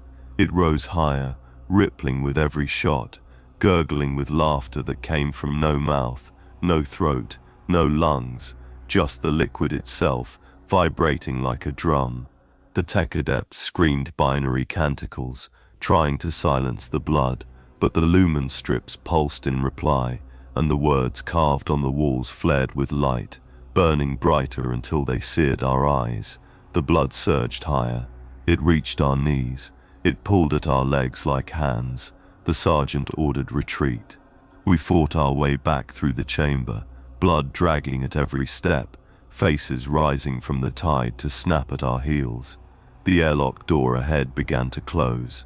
Not by our will, by the station's. We hurled ourselves through as the blood surged upward, slamming into the closing jaws, splattering across steel as the lock sealed shut. We collapsed in the corridor beyond, dripping, shaking, our boots leaving crimson prints that the lumen strips licked at hungrily with every pulse of light. The words still rang in my skull, not sound. Memory. The airlocks remember. The commissar stared at his hand. The blood had not dried. It had not faded. It burned still, pulsing in time with the station's heartbeat, staining him deeper than flesh, deeper than bone. He whispered one sentence, a sentence none of us wanted to hear. It has already taken us. The corridor narrowed after the airlocks, as though the station wanted to remind us that walls are teeth, and we had already been swallowed, and the sound of our boots was muffled now, not by silence but by something soft beneath the steel, a layer that yielded like old muscle stretched too long and too thin, and the thought of walking on flesh disguised as flooring refused to leave even when I tried to replace it with prayer. The lumen strips here were different, not the flickering veins we had seen before, not the patient rhythm of the station's pulse. These were swollen, bulbous things that sagged from the ceiling like translucent organs, sacks of pale light filled with something moving, something sliding along their insides with the slow determination of a parasite that has lived too long inside its host to remember where it ends and the host begins. Each sack was connected to the next by thick cords that dripped condensation, or blood, or both. The air smelled of bile, not rot, not oil, bile. Acid thick on the tongue, searing the throat, turning every breath into a confession that hurt to speak. And then we heard it, not whispers this time, not echoes, feeding, wet, steady, sucking, the sound of 1,000 mouths too weak to chew but too hungry to stop. It came from ahead, deeper in the throat of the corridor, a noise that made every step heavier, as though the sound itself weighed on the body. We came to the first junction, and saw them. Bodies lined the walls, not lying down, not chained, suspended. Each one cocooned in translucent tubing that ran from ceiling to floor, sealing them inside like larvae packed in glass. Their eyes flickered with filament light, their mouths opened and closed in rhythm with the station's pulse, and from their throats ran tubes, fat and wet, burrowing into the walls where they pulsed with every breath. The tubes were not draining them, they were feeding them. I saw the liquid inside, thick, black, crawling with shapes too small to be alive and too purposeful to be inert. It poured into their mouths, their lungs, their veins, swelling them, keeping their hearts beating, keeping their flesh warm, long after death should have claimed them. They were being kept, not alive, not dead, useful. One of the cocooned figures pressed its hands against the glass, its eyes rolled toward me, pupils replaced with pale light. Its lips moved. No sound came out, but the lumen sacs above us pulsed in rhythm with the shape of its words. I understood them anyway. Join. The sergeant barked the order to keep moving. His voice cracked. The cocooned bodies pressed harder against their prisons, dozens of hands smearing the insides with blood and bile, dozens of mouths opening wider to accept the tubes forced down their throats. The corridor shook with their hunger. We pressed forward. The sucking grew louder. The lumen sacs sagged lower, brushing our helmets, dripping their filth onto our armor. One burst above us, showering us in black fluid that reeked of acid and iron. The operator screamed, clawing at his faceplate where droplets hissed against glass. The commissar dragged him onward, the tech adept sealing his helm with shaking hands, but the fluid clung, burning through filters, filling the vox with static that almost sounded like words. We reached the chamber and understood. It was vast, a cathedral of flesh. Columns of tubes stretched from floor to ceiling, each one packed with bodies in every stage of unmaking, some fresh and twitching, some skeletal and shriveled, some swollen with tubes like parasites wearing their skins. The floor ran with black liquid, pooling in trenches that fed into grates where it gurgled downward into deeper unseen throats. The air was wet with steam that tasted of rot and copper, the breath of a beast that fed not on meat but on time. The chamber walls moved, not shifting, not breathing, chewing, steel bulging in waves, grinding against itself as though the whole room was a stomach. The tubes pulsed in time with it, sucking, feeding, pumping life into the bodies trapped within. And the worst part, they were not strangers. Some wore the uniforms of guard regiments, some bore the red robes of tech priests, some carried the scraps of civilian dress. Every type of soul the Imperium devoured was here devoured again by something worse. The tech adept dropped to her knees, clutching her head, binary spilling from her lips like blood from a wound. The lumen sacs pulsed faster, the tubes writhed, the cocooned bodies screamed without sound, their mouths open wide, and in their silence the lumen gave them voice. We are fed, we are kept, we are the station. The sergeant gave the order to burn them. We raised weapons. We fired. Last bolts tore into the tubes, bursting them open. Black liquid sprayed across the chamber. The bodies inside convulsed, some shrieking in light, some collapsing into ash, some bursting apart in showers of fluid and bone. The smell was unbearable. Acid, blood, smoke and something else, something sharp that seared thought itself. The station roared, not sound, movement. The floor lurched, the walls convulsed, the tubes writhed like intestines cut open, flailing, snapping free, whipping through the air with a hunger sharper than blades. One caught the operator. It wrapped around his neck, pulling him upward, forcing a tube toward his mouth. He screamed until the tube jammed into his throat. His eyes burned white. His voice joined the chorus. We are fed. We tried to cut him free. We fired, slashing the tube, burning it.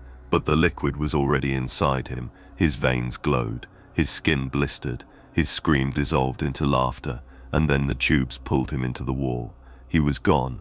The commissar fired wildly, bellowing curses at the machine god, at the station, at himself. The tech adept howled binary until her voice broke. The sergeant dragged us toward the far door, forcing us through as the chamber convulsed behind us. The door slammed shut. The sucking stopped. The silence returned. We stood panting in the dark, one man fewer, dripping with black fluid that hissed against the deck like acid chewing stone. None of us spoke. None of us prayed, because the words were still inside us, echoing through marrow and thought, whispered by veins that no longer felt entirely ours. We are fed. We are kept. We are the station. And the worst part, I believed them. The corridor after the feeding chamber was too narrow, too straight. A wound in the station carved for the sole purpose of reminding us we could not turn back. The lumen strips here were thin threads instead of swollen sacs, stretched tight along the ceiling like veins under pale skin, glowing faintly with each pulse of the reactor's beat. The sound of the feeding still clung to us, wet, sucking, steady as prayer, even though the chamber was sealed behind steel. None of us spoke. There was nothing left to say that words could cover. The operator was gone, dragged into the walls like he had never been separate from them. And worse, his scream had not stopped. It whispered still through the vox, faint, distorted, bleeding into the static whenever the comm unit cracked with life. The sergeant ordered us to cut the vox lines. The commissar refused. Orders are to report, he said, though his voice cracked, though his eyes refused to meet ours. And so the vox stayed. And so the station listened. The first ghost voice came when we reached the junction. Static fizzed in the headsets, sharp enough to sting the ears, then bled into words. My words. I heard myself, not whispering, not broken, clear, commanding. Turn back, don't go further, it's waiting. I froze. The sergeant spun, searching me, certain it had been my lips that moved, but I had not spoken. I had only listened, and the voice faded back into static, leaving only silence. We pressed onward. The corridor twisted downward in slow spirals, each turn tighter than the last, the deck slick with condensation that tasted of salt when it dripped onto the lips. Every step seemed louder here, not echoed but magnified, like the walls wanted our footsteps to fill the air. And the vox cracked again. This time it was the commissar, not the commissar beside me. The commissar in the vox. Burn the corpses. Don't leave them whole. If you don't, they'll walk again. The commissar stopped. His hand trembled on his pistol. He whispered, I haven't said that. The tech adept replied, voice low, not yet. The static swallowed the words again. The next chamber was lined with broken vox units, old sets, too many, hundreds, maybe more, piled along the walls like bones arranged for burial, each one cracked, each one dead, their wires stripped, their casings blackened as though burned.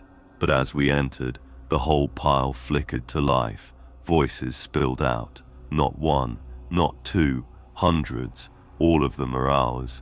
Every voice in the squad, overlapping, repeating phrases, some clear, some broken by static, some screaming, some whispering, some sobbing with words I refused to believe would ever leave my mouth. The chamber rang with us, filled with us, haunted by us. I staggered. I pressed my palms to my helmet, trying to silence the flood, but the voices weren't in my ears anymore. They were in my skull, inside, behind thought. Every possible word I might speak, every scream I might release, all of them already recorded, already replayed. The sergeant fired into the pile. Slash fire tore through plastic and steel. The voices screamed louder, a chorus of agony that shook the walls, and then they went silent. But the silence did not last, because the Vox units were not speaking. The station was. We pressed on. The corridor narrowed further, forcing us into single file. The lumen strips pulsed brighter here, close enough that their light painted our faces like sickly ghosts, and again the Vox cracked. This time, it was all of us. Every voice in the squad, speaking together in unison, from the future, from the end. The words were clear, cold, final. You will not leave, not prayers, just a sound torn raw from her throat, and the lumen strips pulsed in sympathy, flickering with every beat of her voice until the corridor looked alive, until the walls looked like muscle shuddering in pain. We reached another chamber, a communications hub, once. The walls lined with Vox arrays, antennae, relays, dead now, but not quiet. The arrays hummed with whispers, not our voices this time, others, hundreds, thousands, every soul the station had ever consumed. Their last words, trapped, replayed, overlapping in endless static. Some prayed, some begged, some cursed, some sang hymns until their voices broke into laughter. Together they became a storm, a cacophony that pressed against the skull until thought itself felt too crowded to breathe. The commissar drew his pistol. He aimed at the arrays, but the sergeant pushed his arm down. "Save it," he hissed, and the words echoed back immediately, whispered from the arrays in his own voice. "Save it." We pressed deeper. The chamber opened into a wide hall, its ceiling lost in shadow. At its center stood a Vox tower, a pillar of steel and bone, cables stretched upward into the dark, speakers hanging like corpses from their wires, and from them came our voices again, but this time, from the future we had not yet reached. I heard myself screaming, not words. It doesn't make sense, just raw terror. The tech adept begged in binary for release. The commissar cursed until his throat broke. The sergeant roared orders to men who were no longer alive to obey, and then silence. One voice spoke last, calm, certain, mine. We never left. The tower flickered with light, screens lit along its base, showing us ourselves standing there, weapons raised, faces pale, and then the images twisted, faces warped, skin blistered, eyes glowing filament white, mouths opening wider than jaws should allow, until the figures on the screens were no longer us but what we would become. The sergeant shouted the order, "Destroy it." We fired. Last bolts tore into the tower, screens shattered, speakers burst in showers of sparks, the voices screamed, 100,000 throats collapsing into one sound, so loud it shook the marrow. The floor cracked, the ceiling groaned, the whole hall screamed, and then it stopped. Smoke filled the air, the tower burned, the voices silenced. For a moment we believed we had won. Then the Vox in our helmets crackled, and every voice spoke at once, not from the tower, not from the arrays, from us, from inside our helmets. Every one of us heard our own voices speaking words our lips had not moved to say. We never left. The sergeant tore his helmet off, slamming it against the deck until it cracked. The commissar ripped at his Vox, ripping wires from the casing. The tech adept clawed at her throat, as though the sound came from her lungs instead of the speaker. I pressed my hands against the sides of my head, but the voice was not in the Vox anymore. It was in me. We staggered out of the hall, helmets broken, voices bleeding, and the lumen strips pulsed brighter, mocking us, laughing at us, because the truth was already spoken, already recorded, already replayed. We never left, we never would, and the station knew it. The corridors narrowed again, their walls sweating condensation that tasted faintly of copper when it fell against the lips, as if the air itself had learned the flavor of blood and would never forget. The lumen strips glowed brighter now, not the weak trembling of before, but a steady throbbing rhythm that no longer imitated a heartbeat. It was a heartbeat. The stations, the reactors, a pulse too slow to belong to men, too steady to belong to gods. Every step forward felt like walking deeper into a rib cage, each arch of steel curving overhead like bones grown wrong, each bulkhead flexing with the exhale of lungs too vast to measure. The air grew heavier, pressing against the chest, making each breath shallow, forcing prayer out of habit but not conviction. The tech adept stumbled first. Her mechadendrites twitched like nervous insects, spasming with signals she had not given. Her lips spilled binary, not by choice, but as though the lumen veins overhead had reached into her throat and plucked syllables from her like a harp. She clawed at her mouth, but the words kept coming, phrases too fast to pass, prayers inverted into equations that hurt the ears. The commissar grabbed her shoulder. The moment he touched her, the binary passed into him. For an instant his jaw worked in time with hers, words spilling that he did not understand. Then he shoved her away, panting, pistol raised, but his eyes too wide, too wet with the reflection of lumen light. We pressed onward, because stopping was worse than moving, because in stillness the pulse felt stronger, because the station's heart was close, and it wanted us near. The first chamber opened like a wound, circular, walls lined with turbines that should have spun but instead pulsed like muscle, each blade flexing inward and outward, as though inhaling power instead of air. The floor was warm here, not from heat, from vibration. The pulse throbbed through the deck, through boots, through bone, until my teeth rattled in rhythm. It was not the hum of machines, it was circulation, a flow. At the center, a pit, a shaft descending into dark, rimmed with iron like the lip of a chalice. From within came the glow of the reactor, not the clean blue-white of plasma, not the furious red of fire, but a sickly throbbing amber, as though the sun itself had rotted and been sealed inside this station to beat in the dark forever. The sergeant ordered us closer. We obeyed with the reluctance of animals brought to water they know is poisoned. The pit's edge shimmered with heat, but not heat we could feel, heat we could hear, a deep low hum that crawled up through the jaw, vibrating the tongue until words tasted of iron filings.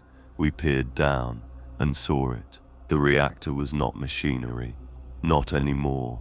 It had grown. Cables stretched downward, but they did not end in coils or turbines. They ended in flesh, in tissue, in bone, shapes that should never belong to machines, shapes that should never belong to men. A heart, the size of a hab block, pulsed in the dark, wrapped in a cage of steel that flexed like ribs, each beat rattling the chamber, each surge sending waves of light through the lumen veins above us. And inside that heart, faces, not carved, not imagined, faces pressed against translucent tissue, eyes wide, mouths open, screaming without sound, each face lit with filament glow, each one mouthing the same syllable, the wrong syllable, the syllable the whole station had been teaching us since the moment we docked. The tech adept dropped to her knees, mechadendrites writhing like worms in sunlight, her voice spilling binary faster now, high-pitched, frantic, a child begging for forgiveness in a tongue too ancient to matter. The commissar aimed his pistol at her head, but his arm shook, his lips trembling, because the binary had begun spilling from his mouth too. The sergeant barked the order to stand, too steady, but his words came back a half-beat too late, echoed in his own voice by the walls around us. And then the heart spoke, not with sound, with a pulse. Each beat filled the chamber, rattling bones, shaking steel, pushing thought aside. The lumen strips flared with each surge, painting the walls in bloodlight, forcing our shadows to stretch long and twitch in rhythms not our own. The faces in the heart mouthed words. The lumen translated. The syllable became a phrase. "We are alive," the sergeant fired. Last bolts tore downward, slamming into the flesh, burning tissue, searing bone. The heart convulsed. The chamber screamed.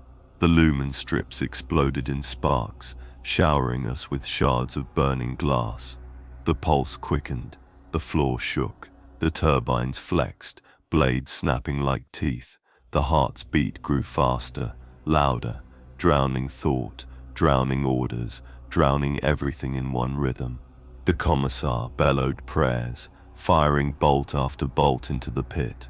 The tech adept tore at her own throat, binary pouring like blood, mechadendrites stabbing the deck, gouging steel as though trying to write words into the floor.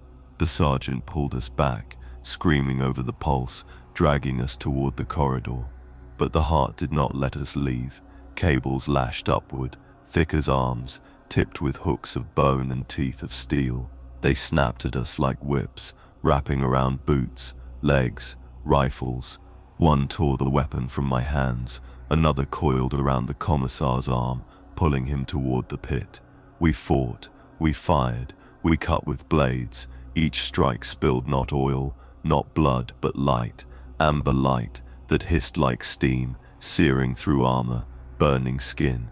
The cables writhed, pulling tighter, dragging us closer to the edge. The sergeant hurled a charge into the pit. The blast tore through flesh and steel, the heart convulsing, faces inside screaming in silence. The cables recoiled, thrashing, loosening their grip. We broke free. We ran. We fled the chamber, stumbling into the corridor beyond, as the reactor screamed behind us, its pulse hammering louder, faster, furious. The lumen strips pulsed with it, flickering wild, the whole station vibrating as though its veins carried not power but rage. The commissar stumbled, falling against the wall. His arm still burned where the cable had touched him, glowing faintly with filament light. He clutched it, trembling, whispering words we could not hear, words that belonged not to him but to the heart. The tech adept laughed then, a sound broken, wet, full of binary and bile. She whispered one phrase, her eyes burning pale, her mechadendrites twitching like snakes. "It is alive, and it remembers us." The sergeant struck her, hard, his fist cracking her helm, silencing her laughter. But the lumen strips laughed for her. Their flicker spelled words we did not want to read, words that branded the walls in light. "You are already inside." We stumbled deeper, away from the pit, away from the pulse. But the heartbeat followed. It rattled the decks. It shook the walls. It throbbed inside our ribs. It was not the reactor. It was not the station. It was us, beating in time with something vast, beating in time with something hungry. And I knew then, with a certainty colder than void, that we had never boarded this place. It had boarded us. The corridor after the reactor sloped downward, a steady incline that bent beneath the station's pulse as though the entire structure had learned to bow. The lumen strips above us glowed dull, no longer bright, no longer mocking, simply patient, as though saving their strength for what waited below. The air grew thicker, heavier, filled with the stench of oil burned too long, of circuits fried and left to rot, of flesh grafted into machines that were never meant to keep it alive. We walked single file, not because the corridor was narrow, but because no one wanted to walk beside anyone else. The sound of our boots was uneven, staggered, each step interrupted by hesitation. And beneath that sound, deeper than the hum of the deck, deeper than the beat of the reactor, came another noise, whispering, not words, not prayer, chanting, thousands of voices speaking as one, the hiss of servitor throats repeating syllables that no tongue should know, their cadence perfect, their meaning wrong. The tech adept stiffened first. Her mechadendrites twitched upward like snakes tasting the air.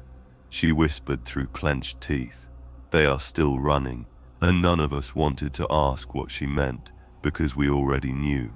The corridor opened into a chamber vast enough that our lamps failed before reaching the ceiling. The walls stretched into dark, ribbed with pipes and chains, wet with condensation that dripped in a steady rhythm like a clock that had never stopped counting. And at the center of the chamber, descending in tiers like a cathedral turned inside out, were the servitors, thousands of them, rows upon rows, chained to steel thrones bolted into the floor, their limbs stripped to machinery, their flesh wired into consoles, their eyes replaced with lenses glowing faint. Each one whispered, not random, not broken but together, a chant, a litany, a prayer. The station had taught them. Their voices hissed in unison, low, steady, endless. The words scraped across the skull like knives too dull to cut but too sharp to ignore. I understood none of them, but I felt all of them. They pressed against the ribs, against the teeth, against the soft corners of thought. The commissar raised his pistol. The sergeant caught his wrist. "No," he said, though his voice shook. "Not yet." Because we both knew, shooting one would change nothing, shooting all would change everything. We moved between the rows. Their heads turned as we passed. Every servitor, every single one. Their necks creaked, their lenses glowed. They followed us with eyes that were not eyes, with faces that had forgotten flesh, with mouths that whispered words that belonged to the walls. The tech adept clutched her skull. Her lips moved with them. She whispered their chant in time, syllables spilling from her throat without her permission, binary spilling like infection. She fell to her knees, mechadendrites stabbing into the floor, sparks spitting where steel met steel, her whole body jerking as though something inside her had been given new orders. The sergeant dragged her up. She screamed, not with her own voice, with theirs, thousands of voices spilling from one throat, a chorus forced into a body too small to hold it. The commissar pressed his pistol to her temple. I grabbed his arm, because for the first time the chant changed. The servitors stopped, every voice cut off. The silence was worse than the sound. And then one word spilled from every throat, one word that echoed through the chamber like a bell rang in marrow. Descend. The floor shuddered, chains rattled, the rows of thrones shifted, tilting downward, opening into a spiral stair that led deeper into the dark. The servitors bowed their heads as one, their mouths still, their chants silenced. The command had been given, the path had been revealed. We hesitated. The sergeant whispered, "Orders are to find the source." The commissar hissed, "Orders are to live." Neither was right, neither was wrong, but the stair waited, and the silence pressed against us like hands on our backs, shoving us downward. We descended. The stair spiraled tight, narrow, each step slick with condensation that tasted of rust. The whispering returned, faint at first, then louder with every step, the servitors above resuming their chant, their voices carrying downward like water through pipes. The sound bent as it fell, changing, twisting, becoming almost familiar, until I realized the words were ours, our own voices, recorded, replayed, bent into chant. The servitors below were speaking with our tongues. The stair ended in a pit, and there, chained to walls of steel and bone, were the failures, servitors half-formed, their limbs twisted wrong, their faces torn by cables that had grown too fast, their chests open to reveal organs filled with wires that pulsed faint light. They did not whisper, they screamed, silent, endless screams, mouths open, eyes burned white, bodies twitching against chains that had been bolted too deep into bone to ever break, and in the center of them, a throne. Not mechanicus, not sanctioned, built from bone and cable, its frame still wet, its surface pulsing faintly with every beat of the reactor, and upon it sat something that had once been a man. He was dressed in red robes, or what was left of them, torn and rotted. The cogs of the mechanicus rusted into his chest where flesh had grown over steel. Cables pierced his arms, his skull, his spine, running into the throne itself. His jaw hung open. From his throat came no sound, but the lumen strips overhead pulsed in time with the shape of his mouth. The tech adept dropped to her knees again, whispering in binary, begging for forgiveness, begging for release. The commissar raised his pistol, shouting curses at the throne, at the priest, at the omnissiah himself. The sergeant held up his hand, eyes fixed on the figure, because the mouth was moving, and the lumen was translating. We built, we fed, we became. The throne pulsed with light. The servitors screamed louder, their silent mouths opening wider, until jaws cracked, until bones splintered. The pit shook with their agony. The throne answered with pulse after pulse, rattling teeth, shuddering ribs, driving us to our knees. And then the cables moved. They writhed from the throne, thick and wet, tipped with barbs of bone and hooks of steel. They lashed outward, snapping toward us with hunger sharper than teeth. The sergeant screamed the order. We fired. Lars bolts seared cables, burning flesh and steel. The commissar emptied his pistol into the throne, sparks flying, light bursting from ruptured tissue. The tech adept screamed binary, until her voice broke, mechadendrites stabbing the floor, channeling bursts of static that made the lumen flicker. The throne convulsed. The figure within shuddered, his jaw snapping shut, his eyes burning white. The cables writhed faster, slamming into walls, tearing into deck, dragging servitor bodies free of chains. We fell back. We climbed the stairs. The servitors above screamed as we fled, their chant broken, their voices collapsing into static. The stairs shook beneath us. Chains snapped. The throne below roared with light, filling the pit with an amber glow that rose after us like a flood. We burst back into the chamber of the servitors, their heads snapped upright as one. Their voices returned, but not whispering, not chanting, screaming, thousands of mouths screaming one word, one command, one truth. Stay. The sergeant hurled a charge into the rows. The explosion tore through thrones and bodies, fire spilling upward, sparks showering across the chamber. Servitors burned, their flesh shriveling, their machinery sparking, their voices breaking into static. The silence returned, but not victory, not safe, only silence. We stumbled back into the corridor, one man fewer, our ears ringing, our lungs seared with smoke. The lumen strips pulsed faintly, their glow softer now, almost gentle, but the words still echoed in thought. Stay, and I knew then that the servitors were not prisoners, they were not slaves, they were not victims, they were disciples. The throne had not bound them, they had chosen to kneel.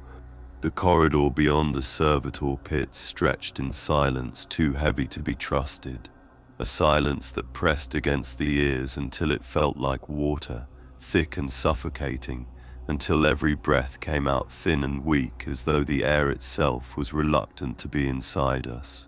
The lumen strips glowed dim now, pale veins stretched so thin their light seemed fragile, as though the station wanted to remind us it could choose when to abandon us, and we would still follow. The sergeant led. The commissar walked behind him, pistol drawn, arm trembling, though his face remained a mask carved from iron. The tech adept stumbled between us, muttering in broken binary, her mechadendrites twitching like antennae straining towards signals too vast to decode. I brought up the rear, last gun raised, though each step forward felt like pressing deeper into a mouth that had no end. The first sound came soft, footsteps, not ours, not echo, real, ahead, faint at first, then louder, boots striking deck in steady rhythm, calm, measured, certain. We froze, weapons raised. The footsteps did not stop. They approached, slow, deliberate, as though whoever made them knew we had no choice but to wait. And then they appeared, not ghosts, not servitors, not illusions replayed by lumen, people, Their uniforms were torn, stained, faded with years. Their faces were gaunt, pale, hollow-eyed, but alive, breathing, moving without mechanical aid. They walked in formation, 5 of them, las guns slung across their shoulders, each step in perfect time. Their eyes burned faint with filament light. The sergeant lowered his weapon a fraction. "Imperial Guard?" he asked, though his voice cracked with disbelief. One of them stepped forward. Yes, the voice was calm, flat, certain, but wrong, not because of the words, but because the lumen strips pulsed with the sound, echoing it, amplifying it, as though the station had spoken through the throat. The commissar raised his pistol. "Identify yourselves." The 5 did not answer. They did not stop. They simply stared, eyes unblinking, pale light flickering with every beat of the reactor. The tech adept whispered. They stayed. Her voice was raw, trembling, full of something between reverence and horror. They did not resist. They did not fight. They stayed. The 5 reached us. They stopped a pace away, faces inches from ours, eyes hollow, mouths still. One of them raised a hand, not in threat, in invitation. The lumen strips above us flared, painting the corridor in amber glow. The mouths of the 5 opened, and in unison, with voices calm and steady, they spoke. We remained, we endured, we became. The sergeant stepped back. His boots scraped against the deck, loud in the silence. The 5 did not move closer. They simply waited. The tech adept reached forward. The commissar grabbed her wrist, snarling, but her hand shook with hunger, with longing, as though the 5 had offered not surrender but relief. The one in front tilted his head. His neck cracked. His eyes flickered brighter. "We are not consumed. We are not lost. We are kept." I looked closer. At first, I thought they were whole, but their skin was too thin, stretched tight over veins that pulsed amber. Their mouths dripped faint liquid that hissed when it struck the deck. Their shadows bent wrong, moving slower than their bodies, sometimes not moving at all. The commissar leveled his pistol. "You are abominations." The 5 did not flinch. They did not argue. They simply spoke again. "We are alive, more alive than you." And then they smiled. All 5. Wide, too wide. Their lips cracked. Their teeth shone faint with filament, and the lumen strips pulsed brighter, feeding their words, feeding their smiles. The sergeant gave the order. "Fire." We raised weapons. We fired. Las bolts seared their flesh, burning holes through chests, through limbs, through skulls, but they did not fall. They staggered. They shuddered. Their mouths opened wider, light spilling from throats that were no longer throats, and they laughed, not with sound, with light, amber beams pouring from their mouths, their eyes, their wounds, flooding the corridor, blinding, searing thought itself. We fell back. The sergeant shouted orders, lost in static. The commissar fired until his pistol clicked empty. The tech adept screamed in binary, her voice answered by the lumen strips that flickered in time with her, turning her words into theirs, their chant into hers. The 5 advanced, slow, steady, unstoppable. We ran. We fled into the corridor beyond, stumbling, blind, ears ringing with laughter made of light. Behind us, the 5 did not pursue. They simply stood, smiling, watching. Their voices followed, calm, certain, inevitable. "You will stay. As we stayed, you will remain. As we remain." The door sealed behind us, not by our hands, by the stations. The glow dimmed, the laughter faded. We collapsed in the dark, panting, trembling, las guns hot in our hands. The sergeant whispered a prayer. The commissar spat a curse. The tech adept rocked on her knees, whispering binary to herself, her voice matching the pulse of the lumen strips still flickering faint above us. And I knew then, there were survivors, But survival here was not victory. It was surrender. It was still there. It was becoming. The ones who stayed behind had not been spared. They had been chosen, and the station wanted more. The corridor sloped downward again, and the air changed. It was no longer just heavy with oil and blood and rust. It was thin now, stretched too far, like a drum skin pulled taut over nothing, a hollowness that made each breath shallow and painful, as though the lungs were filling with absence instead of air. The lumen strips flickered in slow pulses, no longer imitating a heartbeat but a countdown, each flare of amber glow arriving slower than the last, daring us to wonder what would happen when it reached zero. We followed the sergeant because following was the only thing left to do, because turning back meant meeting the 5 who had stayed behind, and none of us wanted to see those smiles again. Our boots struck steel that felt too thin, the deck quivering with each step, as though beneath it stretched an endless void instead of foundation, as though gravity itself was borrowed and might change its mind without warning. The tech adept whispered to herself, but not in binary anymore.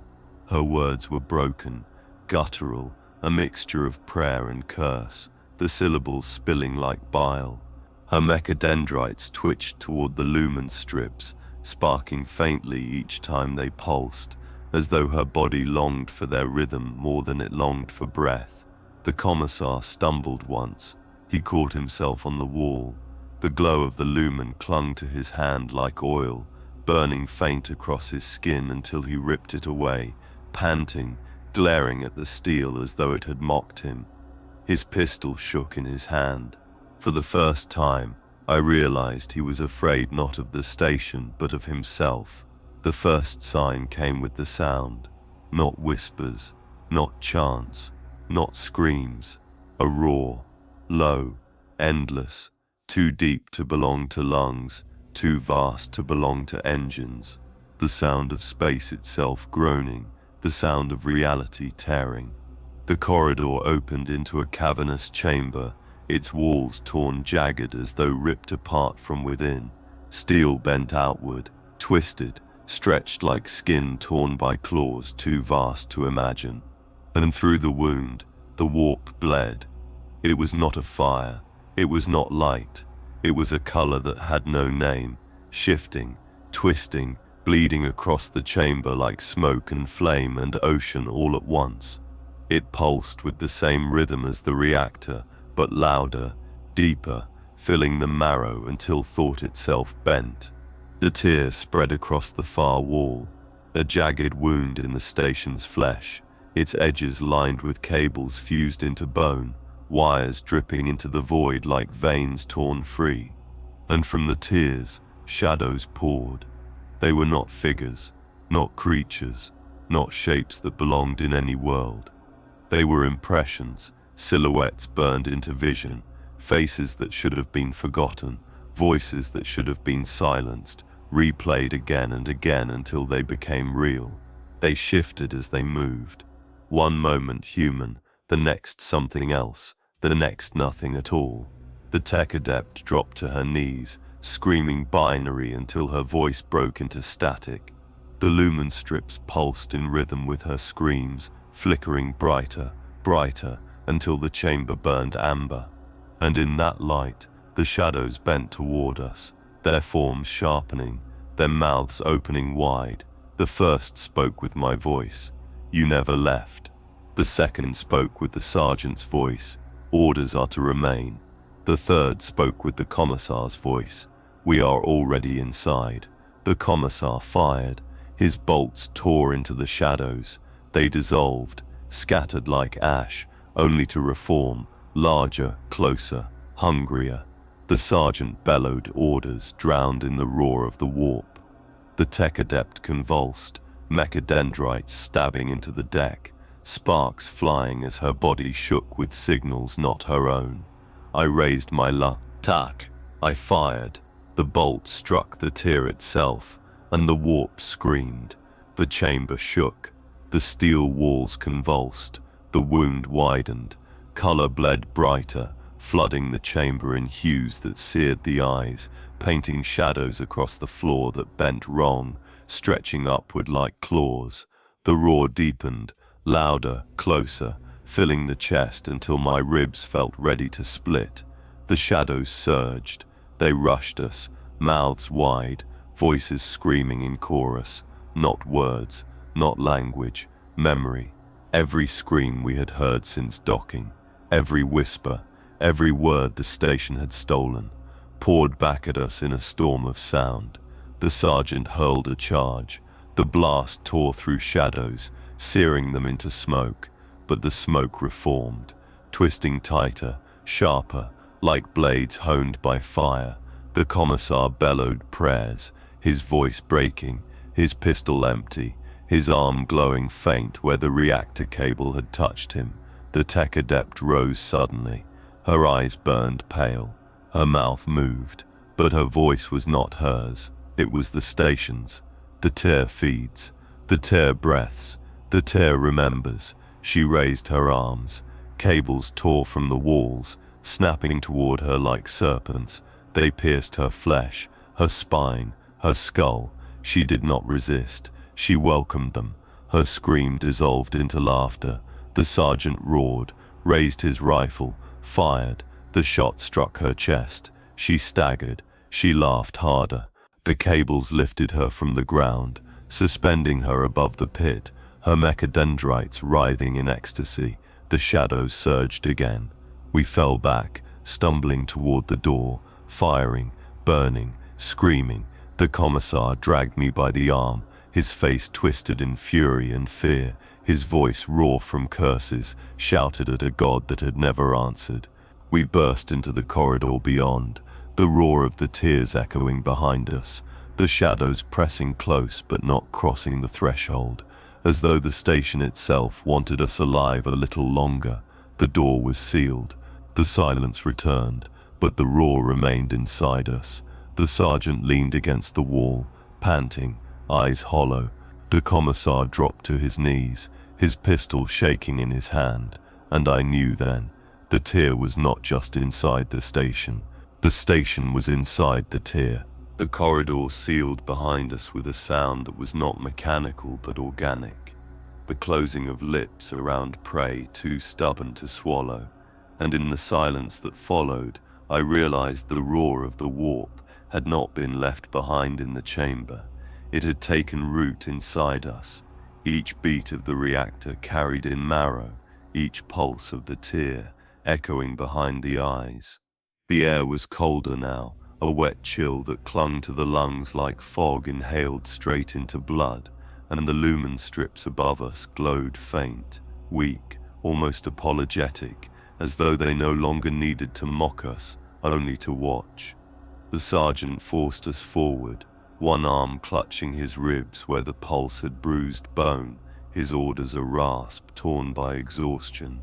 The commissar limped beside him, pistol still in his hand, though it clicked empty each time his finger jerked against the trigger, his lips moving with curses whispered too quiet to count as prayer.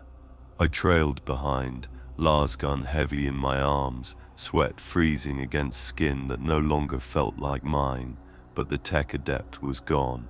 We had left her in the tears chamber, suspended by cables, her laughter echoing inside our skulls even as we fled.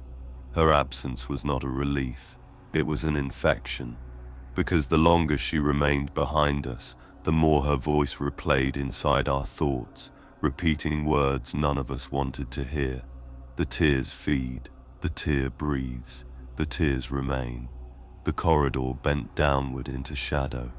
Our lamps flickered weakly. The lumen strips dimmed further until the dark pressed close enough to feel with fingertips, thick and alive, the kind of dark that watched back. That was when the betrayal began. At first, it was the sergeant's voice. I heard it behind me, clear, sharp, commanding. Hold. I froze. I turned. The sergeant was ahead of me, still moving. His mouth had not opened. His eyes had not turned. Then it was the commissar.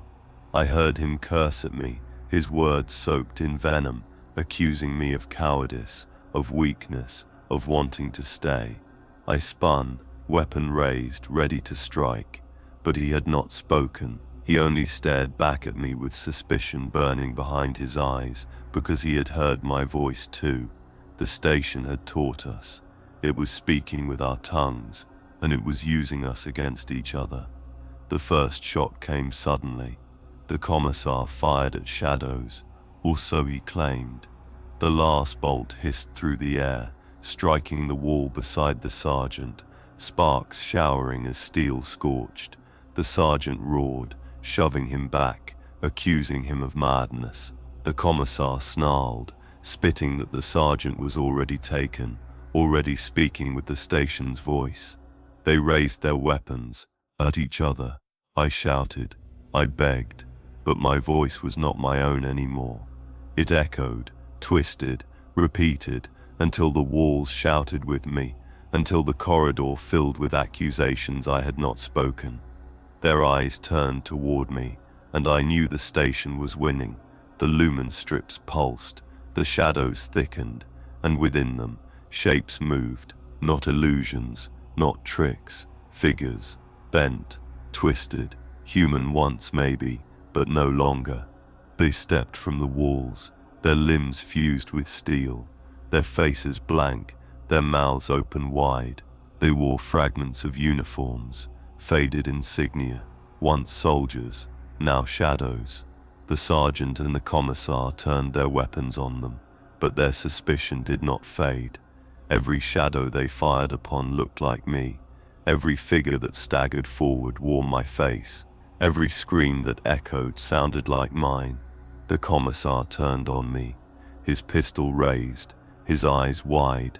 Heretic, he spat. You're already theirs. The sergeant shouted for him to stand down, but his words were drowned in echoes. His voice repeated 100 times from every wall, twisted until it was the commissar's voice, until it was mine, until no one knew who had spoken first. The shadows surged. We fired, we fought, we screamed, but the battle was not against them, it was against each other. The commissar lunged at me, pistol cracking across my helm. I staggered, my las gun slipped. The sergeant struck him, slamming him into the wall, roaring for order, for control. But the commissar's eyes glowed faint, his veins lit amber, the cable's touch from the reactor still burning inside him. And when he turned, his smile was too wide. They already chose me, he whispered. They're only waiting for you. He fired. The bolt struck the sergeant in the chest. The impact drove him to his knees, his armor scorched, his breath ragged. He tried to rise. The commissar pressed his pistol against his helm, and the lumen strips pulsed in rhythm, whispering with their light, urging him to finish it. I raised my weapon. I aimed at the commissar, but the walls whispered with my voice, begging me not to, accusing me of betrayal, shouting in echoes, until the whole corridor shook with my indecision. The shadows laughed, their mouths opened wide, their voices spilling ours back at us, a storm of sound, a mirror of everything we feared. The sergeant looked up at me. His eyes were clear, not broken, not taken, clear, and he whispered one word, not an order, not a plea. Choose. The commissar grinned, his pistol pressed tight against the sergeant's helm, his veins glowing brighter with every pulse of the lumen. Stay, he hissed. Remain. Become. I fired. The last bolt struck him through the skull. His smile burned away in light. His body fell, twitching, eyes glowing faint before fading to ash. The sergeant staggered to his feet, panting, his armor blackened, his breath shallow. He did not thank me. He only nodded once, as though we both knew there was no gratitude left to give. The shadows dissolved. The corridor fell silent. The lumen strips dimmed, but the word remained, echoing, accusing, inside me. Choose. The corridor sloped downward again, though the word corridor no longer fit. It was narrower now, not by design but by growth, the walls pressing closer with every meter, Metal layered over metal until the seams blurred, until steel looked less like structure and more like scar tissue forced to heal around something too large to contain. Each step echoed wet, the deck plates slick beneath our boots, dripping black fluid that hissed faintly with every droplet, burning shallow pits into the floor as though acid leaked from veins hidden inside the walls. The sergeant limped ahead, his Lars rifle still steady though his chest rose sharp and ragged with each breath, the burn from the commissar's shot still raw across his armor. He did not complain. He did not speak. His silence was heavier than command. Behind him I followed, my own Lars gun clutched tighter than prayer beads, though prayer itself felt useless now. The words of faith had no weight here, not against walls that listened, not against echoes that answered back in voices not our own. The silence broke first not by words, but by sound too wet to belong to engines. A gurgling, low, rhythmic, like the slow churn of a stomach. It came from everywhere at once, above, below, around, until I realized it was not surrounding us. It was inside the walls themselves. The lumen strips pulsed, the floor shivered, and the wall to our left split, not by design, not by machinery, by hunger. A seam tore open, steel bending outward with a scream like metal dragged across teeth. From within something pressed, a mass of flesh, swollen and pale, slick with black fluid, veined with cables that pulsed in rhythm with the reactor's heartbeat. The shape twitched, it shuddered, it pushed further, until a hand broke free, not a hand, the memory of one. 5 fingers fused together, stretched too long, nails sharpened to points, bone visible beneath skin stretched thin as parchment. It scraped the deck, leaving black streaks that hissed faint as they burned into the steel. The sergeant fired. The last bolt seared into the flesh. The hand recoiled. The wall convulsed, closing around it, swallowing it back with a wet sucking sound that turned my stomach. But the gurgling did not stop. It grew louder, hungrier. Ahead, the corridor bent, and there the walls were already split. Great wounds torn open, steel bent like ribs forced apart, flesh bulging outward in thick folds, tubes writhing like intestines forced to the surface. From those wounds spilled shapes. Some were human, or had been. Faces half-formed, eyes wide with light instead of pupils, mouths open in silent screams as black fluid poured down their chins. Their bodies were fused to the walls by cords of metal and muscle, their torsos stretching outward only to be swallowed back in again, like prey too slow to escape the teeth. They reached toward us, with arms that dissolved at the elbows into wires, fingers replaced with dripping cables that twitched as though they still remembered touch. Others were not human at all, twisted forms, elongated, bent, bodies too thin to support themselves, crawling from the walls only to collapse halfway, their spines snapping as they were dragged back into the wounds they came from. Each one screamed without sound, their mouths wide, their throats glowing faint with filament light that pulsed brighter with every heartbeat of the station. The sergeant raised his rifle again, but before he could fire, the wall behind us split. A mass spilled out. Flesh, bone, steel, fluid, all at once a slurry of bodies fused together. Too many mouths screaming, too many eyes rolling, too many hands clawing, tearing, grabbing at the air. It moved not like prey but like hunger itself, dragging itself free of the wall with wet slaps, pulling toward us with mouths already wide. The sergeant bellowed for retreat. We ran. The corridor narrowed further. The lumen strips flared bright, their light strobing in rhythm with the station's pulse, each flicker burning the shapes into vision like scars that would never fade. The walls split again and again, spilling more mouths, more hands, more shadows of what once was human. One of the forms lunged, its jaw unhinged far too wide, its throat glowing bright with filament, light spilling from deep within. The sergeant slammed his bayonet into it, ripping upward through flesh and cable. It burst in a shower of black fluid and sparks, collapsing into slurry that hissed against the floor. But for every one cut down, 3 more clawed free. The walls shook with their hunger, gurgling, churning, feeding. We stumbled into a wider chamber, its ceiling lost in shadow, its floor slick with black pools that bubbled faint as though boiling. In the center, a pit yawned round, perfect, ringed by steel bent like teeth, its edges slick with fluid, its depths glowing faint amber. The gurgling grew louder here, echoing from the pit, shaking the air until my ribs ached. The sergeant halted at its edge. His face was pale, his eyes hollow, and he whispered not to me, not to himself, but to the station. "It eats." The words echoed. The lumen strips pulsed, and from the pit, something rose. Not a creature, not a machine. A mouth, circular, lined with teeth of steel and bone. Veins of cable pulsed along its edges, dripping black fluid that hissed as it struck the floor. From its throat came the gurgling, wet and endless, the sound of a stomach that had never known enough. It opened wide, and the walls around us split wider in answer. Dozens of mouths bloomed, some small, some vast, all lined with teeth sharpened from steel, all dripping with hunger.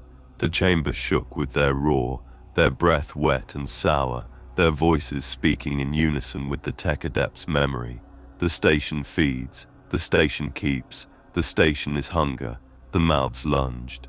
We fired, we burned.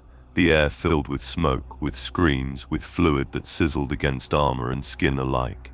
The sergeant was dragged down first, hands bursting from the floor, mouths biting at his legs, pulling him toward the pit. He fought, bayonet slashing, rifle cracking, curses spilling raw from his throat. But the mouths did not bleed, they only ate. I seized his arm. I pulled. He screamed, not in fear but in command. "Run," and the floor split beneath us. The floor tore open beneath us, not as steel should tear, but as flesh should, splitting wet and loud, the deck plates bending like ribs forced apart, the black fluid rushing upward in a spray that hissed against armor and skin as though it hated to be free. We fell, not into void, not into space, but into something worse, into the station's body. The drop was not long, but it felt endless. Our screams swallowed before they reached our own ears, our arms flailing in air that did not feel like air but like thick liquid pulled into lungs without permission. We struck hard against a surface that gave beneath our weight, not steel, not stone, but soft, wet, elastic, as though the station itself had caught us in its palm. The chamber was dark, not absence of light, but presence of it, dark that seemed to weigh against the eyes, pressing them shut, forcing the mind to invent shapes it did not want to see. The lumen strips above us had vanished. The glow of the reactor was gone.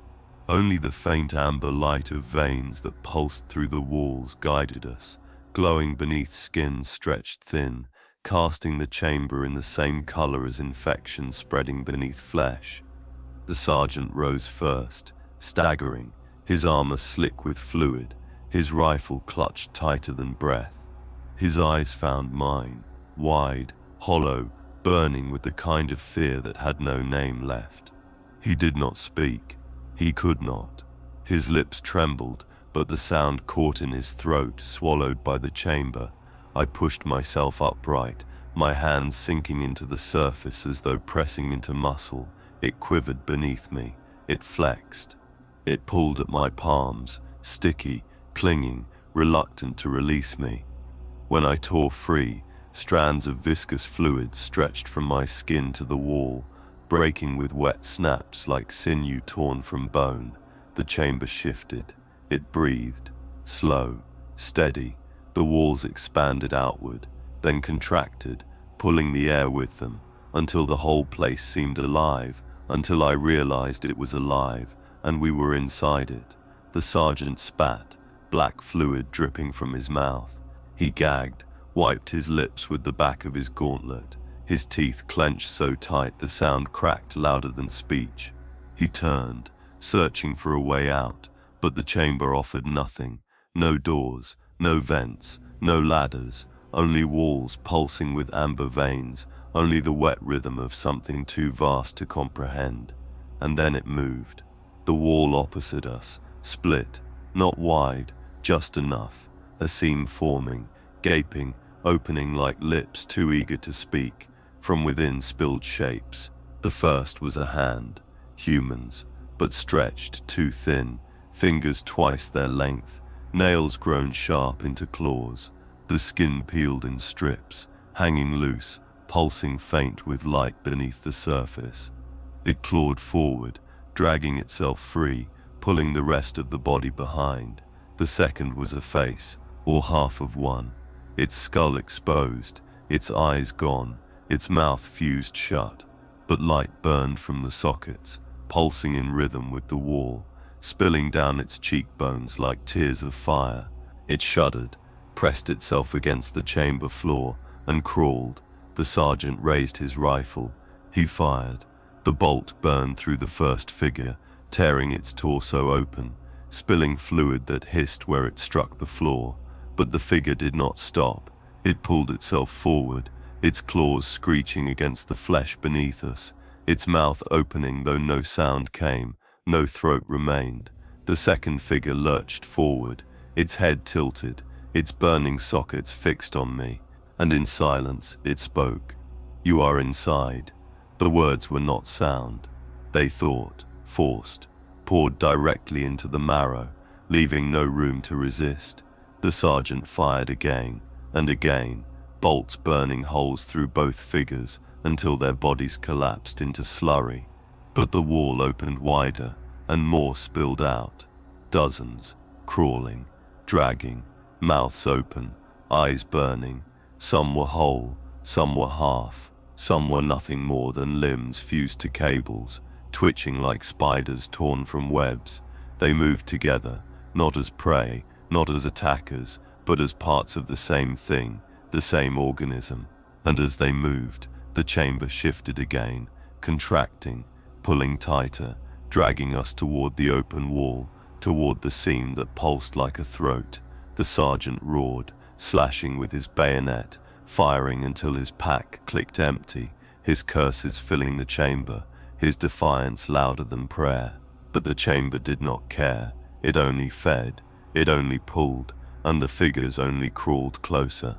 I fired into the wall itself, bolts searing into the veins, bursting them, spilling amber light across the chamber. The whole place shuddered, the figures screamed without sound, and for a moment, the pull eased. The sergeant seized me by the shoulder, dragging me toward the far side where the floor bulged upward, forming something like a ramp, like ribs forced to jut from beneath skin. We climbed, slipping in fluid, our hands tearing strands of sinew as we pulled ourselves higher. The chamber groaned, the walls convulsing, the figures screaming as they crawled after us, dragging themselves faster now, their claws sinking deep into the flesh of the floor. We reached the top of the bulge, and there, set into the wall, we found it, a door, not mechanical, not real, but the memory of one, outlined in veins, pulsing faint, waiting. The sergeant slammed his hand against it. Nothing, he roared, slammed his bayonet into the seam, tearing at it, ripping at it, sparks flying as if he were stabbing not flesh but memory itself. The wall screamed, the door split, and light poured through, not lumen light, not the reactor glow, warp light, color without name, form without meaning, a brilliance that seared the eyes, that burned thought, that stripped identity with every glance. The sergeant staggered back. He shielded his face. He screamed, not in fear but in rage, and he hurled himself through. I followed, because there was nothing left behind us but hunger. We fell again, but this time there was no surface to catch us, only light, only the warp. The light did not fade as we fell. It only deepened, color collapsing into color, until sight itself lost meaning. Every hue a scream, every shadow a shape that twisted into something else before the mind could name it. The warp was not around us but inside us, sliding through thought, turning memory brittle, grinding prayer into dust between the teeth of something vast. I clutched my Lars gun against my chest, not for use, not for weapon, but for anchor, one solid shape against the storm that wanted to peel the soul from the marrow. We landed hard, not against ground, but against gaze. The chamber was not floor and walls and ceiling, it was eyes. Eyes vast as vault doors, each one rimmed in steel, their lids made of cables twitching like veins beneath skin, their pupils blacker than void, swallowing what little light leaked from our armor lamps. Eyes small as insects, clustered in swarms along the walls, their gaze darting, blinking, rolling, each one turning toward us the moment we moved. Eyes human, their sclera stained yellow, their irises the color of reactor fire, suspended in sockets of stretched flesh that lined the ceiling like a cathedral of faces torn apart, only to look forever downward. They all blinked in unison, and the sound of it, the wet snap of countless lids, was louder than gunfire. The sergeant froze. His breath came fast, sharp, shallow, fogging inside his helm, though the air should have been too thick with warp light to carry moisture. He raised his rifle. He aimed it at nothing, because here, everything was already looking back. One of the larger eyes rolled. Its pupil widened. The black stretched outward like a mouth, and from it spilled a whisper that was not sound but thought, a hiss that coiled behind the skull, scratching across the brain as though etched into the folds. "You are remembered." The smaller eyes blinked again, faster now, each lid snapping wet, their rhythm forming a cadence, a pulse, a voice composed of countless mouths that had never spoken. Their message was not words but knowledge forced inside, flooding marrow with truths not asked for. We staggered, we clutched our heads, we screamed without meaning to, though no sound left our throats. The warp light flared, and in its glare the floor revealed itself. Bodies, thousands, not corpses, not exactly.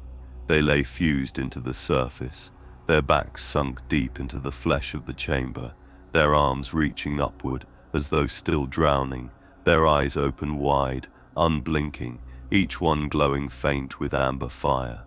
Their mouths opened and closed, though no air moved, no breath carried.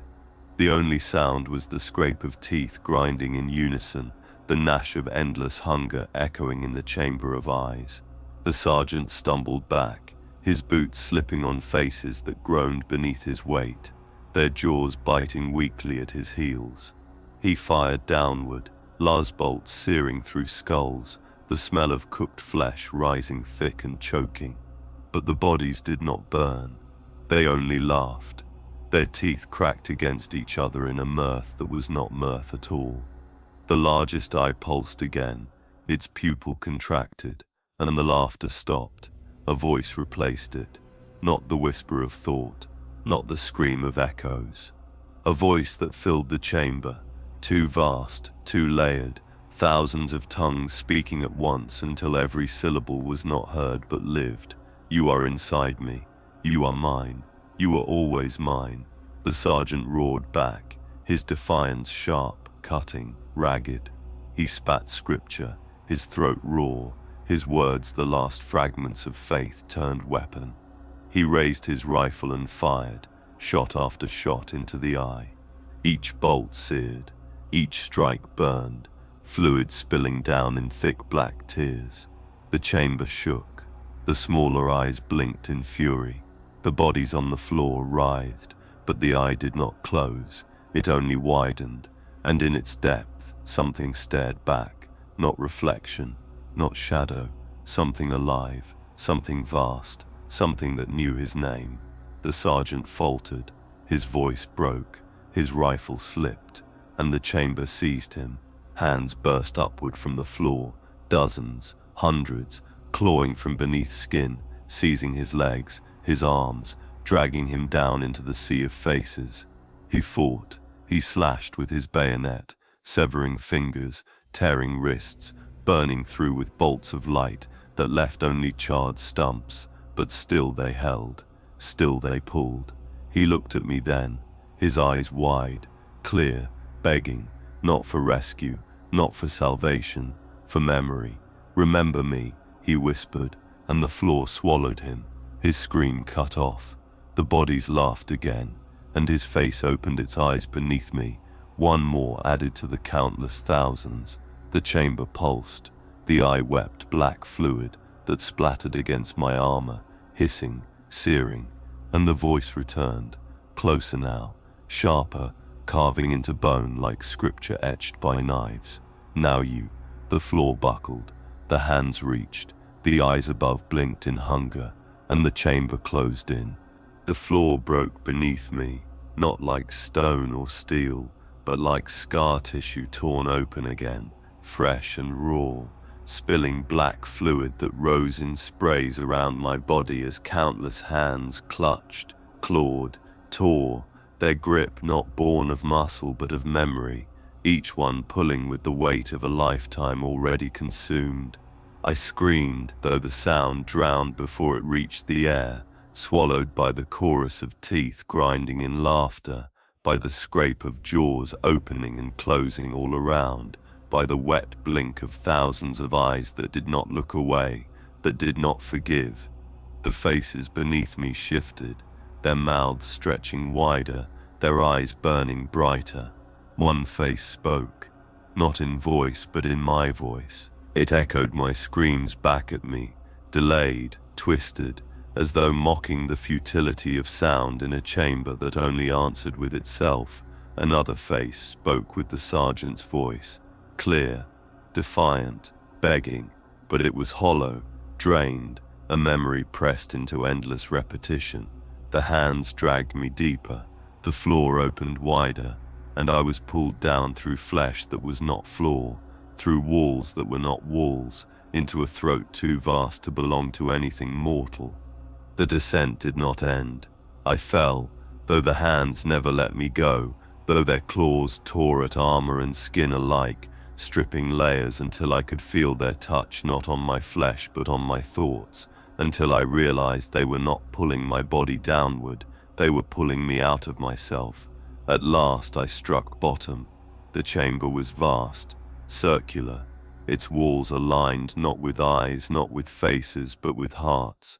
Dozens, hundreds, thousands, each one suspended in amber fluid, each one wrapped in cable veins that pulsed, each one beating slow, steady in rhythm with the reactor that had never been a reactor at all. The sound shook marrow. It pressed the ribs inward. It made every breath shallow, forced, stolen. In the center rose the core, not a machine, not an engine, a heart the size of a hab block. Flesh stretched tight around cables that dug into its sides like leeches. Its every beat shook the chamber, splattering black fluid across the walls, each pulse releasing waves of sound too low to be heard, too sharp to be ignored. The beat lived inside bone, inside thought, inside memory. Every throb was a command. I staggered to my knees. The hands released me now, their task complete. I crawled forward, every movement heavy, every breath burning as though the heart itself was pulling air through me. I tried to look away, but the heart did not allow it. My eyes locked, my gaze forced, until every detail etched itself inside my skull. The surface of the heart shifted. It moved. It revealed faces. The tech adepts first, her mouth wide, her eyes burning with amber light, her laughter spilling across the chamber without sound. Then the commissars, his grin stretched too wide, his veins glowing like cables beneath skin, his voice whispering again. They chose me. Then the sergeants, his eyes clear, his words are the same as before. Remember me. I screamed. I fired. Last bolts ripped into the heart, searing through its surface, spilling fluid that burned as it struck. The chamber shook, the walls screamed, the faces laughed, and the heart beat louder. The voice came again, not from walls, not from eyes, from inside my head. Every station must feed, every life is remembered, every choice is mine. I fired again. I roared scripture until my throat tore raw, but the sound dissolved. The words broke apart, faith scattered like ash in the wind. The heart pulsed brighter now, its veins glowing amber, until the whole chamber drowned in the color of infection. The smaller hearts along the walls beat faster, their rhythm rising, their sound blending into a storm of thunder that drowned thought, until only one truth remained. This was not a reactor, not a machine, not a place built by man. It was alive. It had always been alive, and we had been walking inside its body from the moment we stepped aboard. The heart opened. Its surface split like lips, like a wound, like a gateway. Within was not flesh, not blood, not warped light, but a void deeper than void, a hunger vast enough to strip not just matter but meaning. I felt myself pulled forward, not by gravity, not by hand, by inevitability. The heart whispered one word, not in order, not curse. Truth, stay. I fought. I clawed against the floor. My fingers tore through flesh that pulsed like muscle, through cables that twitched like veins, ripping them free, spraying fluid across my armor. I forced myself back, inch by inch, even as the void within the heart pulled harder, even as its beat shook my body apart from within. And then, from behind me, a voice, the sergeant's, not memory, not echo, high, alive, close, run. I turned, and I saw him, half of him at least, his torso fused to the wall, his legs gone, his arms wrapped in cables that pulsed with amber light. His face was his, but his eyes glowed, and his mouth trembled between command and surrender. He stared at me. He forced the words through clenched teeth, as though each one burned. Run, before it remembers you too. The heart roared, the walls screamed, the chamber convulsed, and the void within the heart widened. The sergeant's voice hung in the chamber like a wound that refused to close, raw and jagged, burning against the silence that followed. His face was his, yes, but the light in his eyes was not. It pulsed in rhythm with the heart, amber and unyielding, every beat dragging him deeper into the core's memory.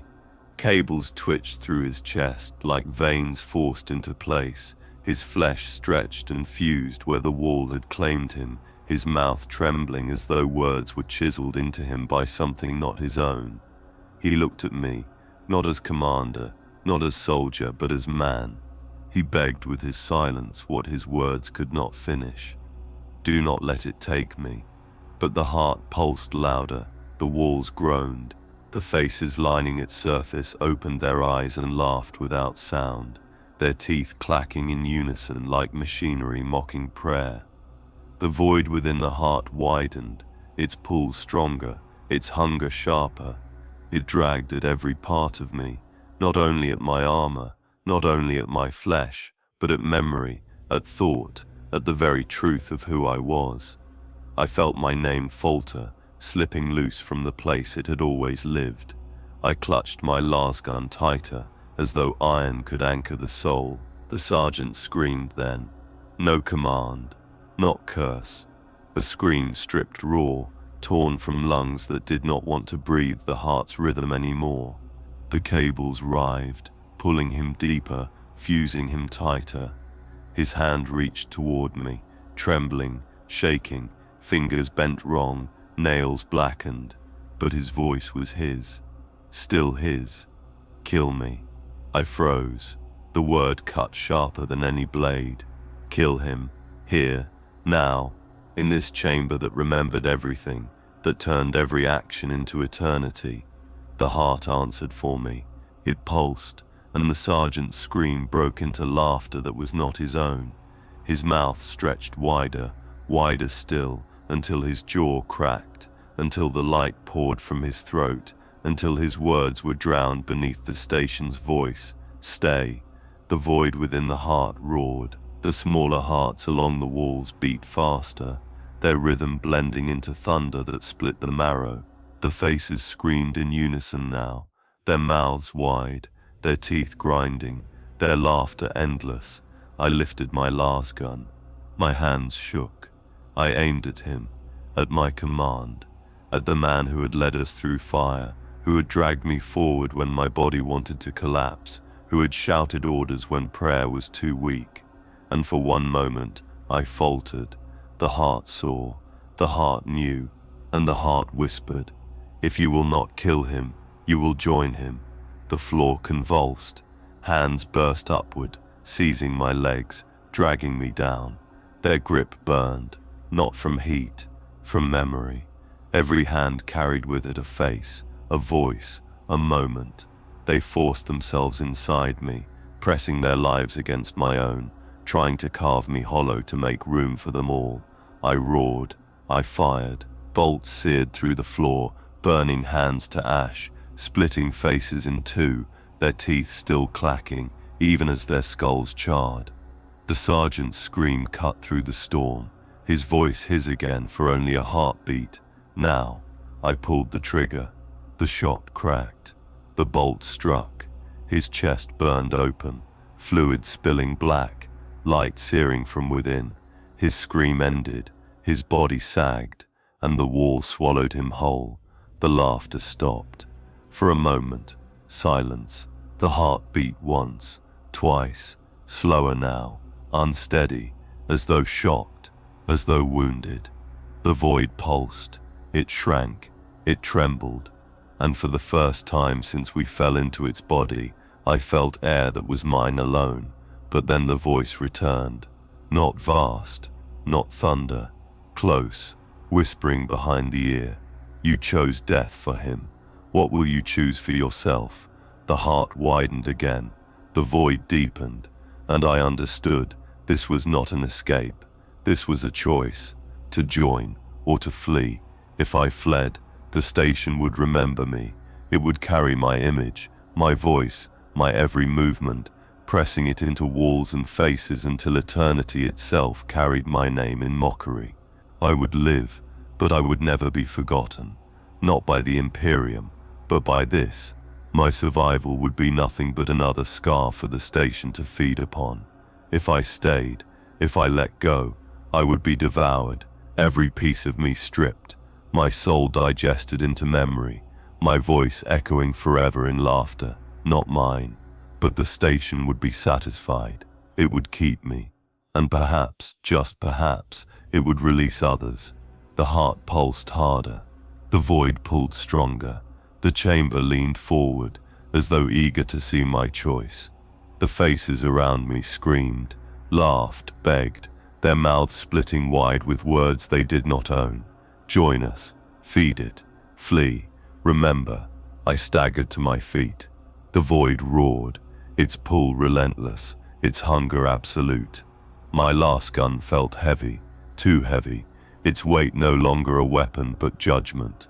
I looked at the heart, I looked at the void, I looked at the faces, and I chose. The heart pulsed, and the choice was no longer thought but gravity, pulling at me, carving me, demanding answer. Every beat of it was a hammer against bone, every throb a scream carved into marrow, every pulse erasing what I thought was mine to decide. The void widened until it was not chamber, not reactor, not organ, but horizon, a black sun rising at the center of the world. I staggered toward it, not willingly, not unwillingly, but because there was nowhere else to stand. Behind me, the faces screamed with voices that were not their own, a choir of hollow throats begging for endings they no longer owned. Ahead of me, the sergeant's last words echoed, too clear, too sharp, cutting through marrow as though carved by his dying gaze. Run, before it remembers you too. My feet sank deeper with every step, the floor soft as muscle, sticky as tar, sucking at my boots as though it wanted to pull me under before the void could claim me. The hands clawed upward again, weaker now, slower, dragging, their nails splintering as they scraped across armor, each one trying to hold me, each one whispering with lips that no longer had breath. Some begged me to stay, some begged me to leave. None of them wanted me to choose wrong. I reached the edge. The void yawned wider, its hunger pulling harder, strips of reality peeling from the chamber and collapsing into it like paper consumed by flame. The heart pulsed louder, its veins glowed brighter, the walls shuddered, and the choice was here: stay or flee. I looked down into the void. It was not empty, it was a memory. I saw faces, every soldier who had stepped aboard the station before us, every man, woman and child dragged screaming into its halls, the commissar, laughing with teeth too sharp, the tech adept, whispering about design, the sergeant, his face caught between scream and command, all of them waiting, all of them reach upward, all of them hungry for me to fall and join them, and I almost did. The pull was too strong, the beat was too loud, the heart is too vast, the promise of ending is too sweet. But then, silence, not around me, inside me, a silence vast enough to smother the beat, deep enough to drown the voices. It was not faith, not scripture, not prayer, only will, only refusal. I turned from the void, the heart screamed, the faces wailed, the walls convulsed, tearing at themselves, cables snapping, fluid spraying in arcs that hissed where they struck. The void widened in fury, its hunger turning violent, pulling harder, trying to swallow everything at once. But I ran. I forced each step against its pull, dragging my body forward, tearing myself free from hands, from voices, from memory itself. The chamber screamed, the floor tore, the heart pulsed in agony, and then, light, a door, not flesh, not vein, not memory, a door of steel, real, cold, unyielding. It waited at the far end of the chamber, half buried in the wall of muscle and fluid, as though the station had tried to bury it, to hide it, to pretend it never existed. But it was there. Exit, escape. I lunged. The void roared. The heart convulsed. Hands erupted, claws dragging, mouths screaming, faces wailing. But I did not stop. I hurled myself forward, slammed against the steel, tore it open with strength I did not own, and stumbled through. The door closed behind me, and silence fell. The heart's beat was gone. The void's pull ended. The voices cut short, their laughter smothered like flame beneath water. For the first time since boarding, the station was silent. I collapsed against the corridor wall. Steel, not flesh, cold, real, dead. My lungs heaved, my heart was hammered, and for one terrible moment, I believed I had escaped. But silence in the station was not mercy. It was a warning. The lumen strips above flickered. The steel beneath me pulsed once, faint, like a dying breath, and a whisper brushed against my ear. You chose to flee. We chose to remember. I staggered upright. I ran, through corridors that were steel again, through halls empty of faces, through chambers stripped bare, but every step echoed louder than the last, and each echo carried not my sound but my voice. The station remembered me, every breath, every scream, every word. I reached the docking bay. The shuttle waited, its engines hummed, its steel was clean, its Vox beacon still burned faint, whispering coordinates into the void. I boarded, I sealed the hatch, I forced the controls to life, and the shuttle tore free of the station's body, its hull shuddering as though it resisted, as though it mourned the taste of prey it had almost claimed. The stars stretched wide around me. The void was silent. The The station drifted behind, its spires twisting, its surface bleeding faint amber light like veins beneath bruised flesh. And I realized I had left it, but it had not left me. The silence in the shuttle was not silence at all. It was laughter, my laughter, played back in voices that were not mine, spoken by mouths that were not mine, echoing in chambers I would never see again. The station remembered me, and it will be remembered forever. The Imperium buries these truths, erases these names, burns these stations from record, but silence remembers. And if you are still listening, still breathing, still daring to imagine survival, then you already know the lie. No one escapes. The station remembers everyone. And now, it remembers you.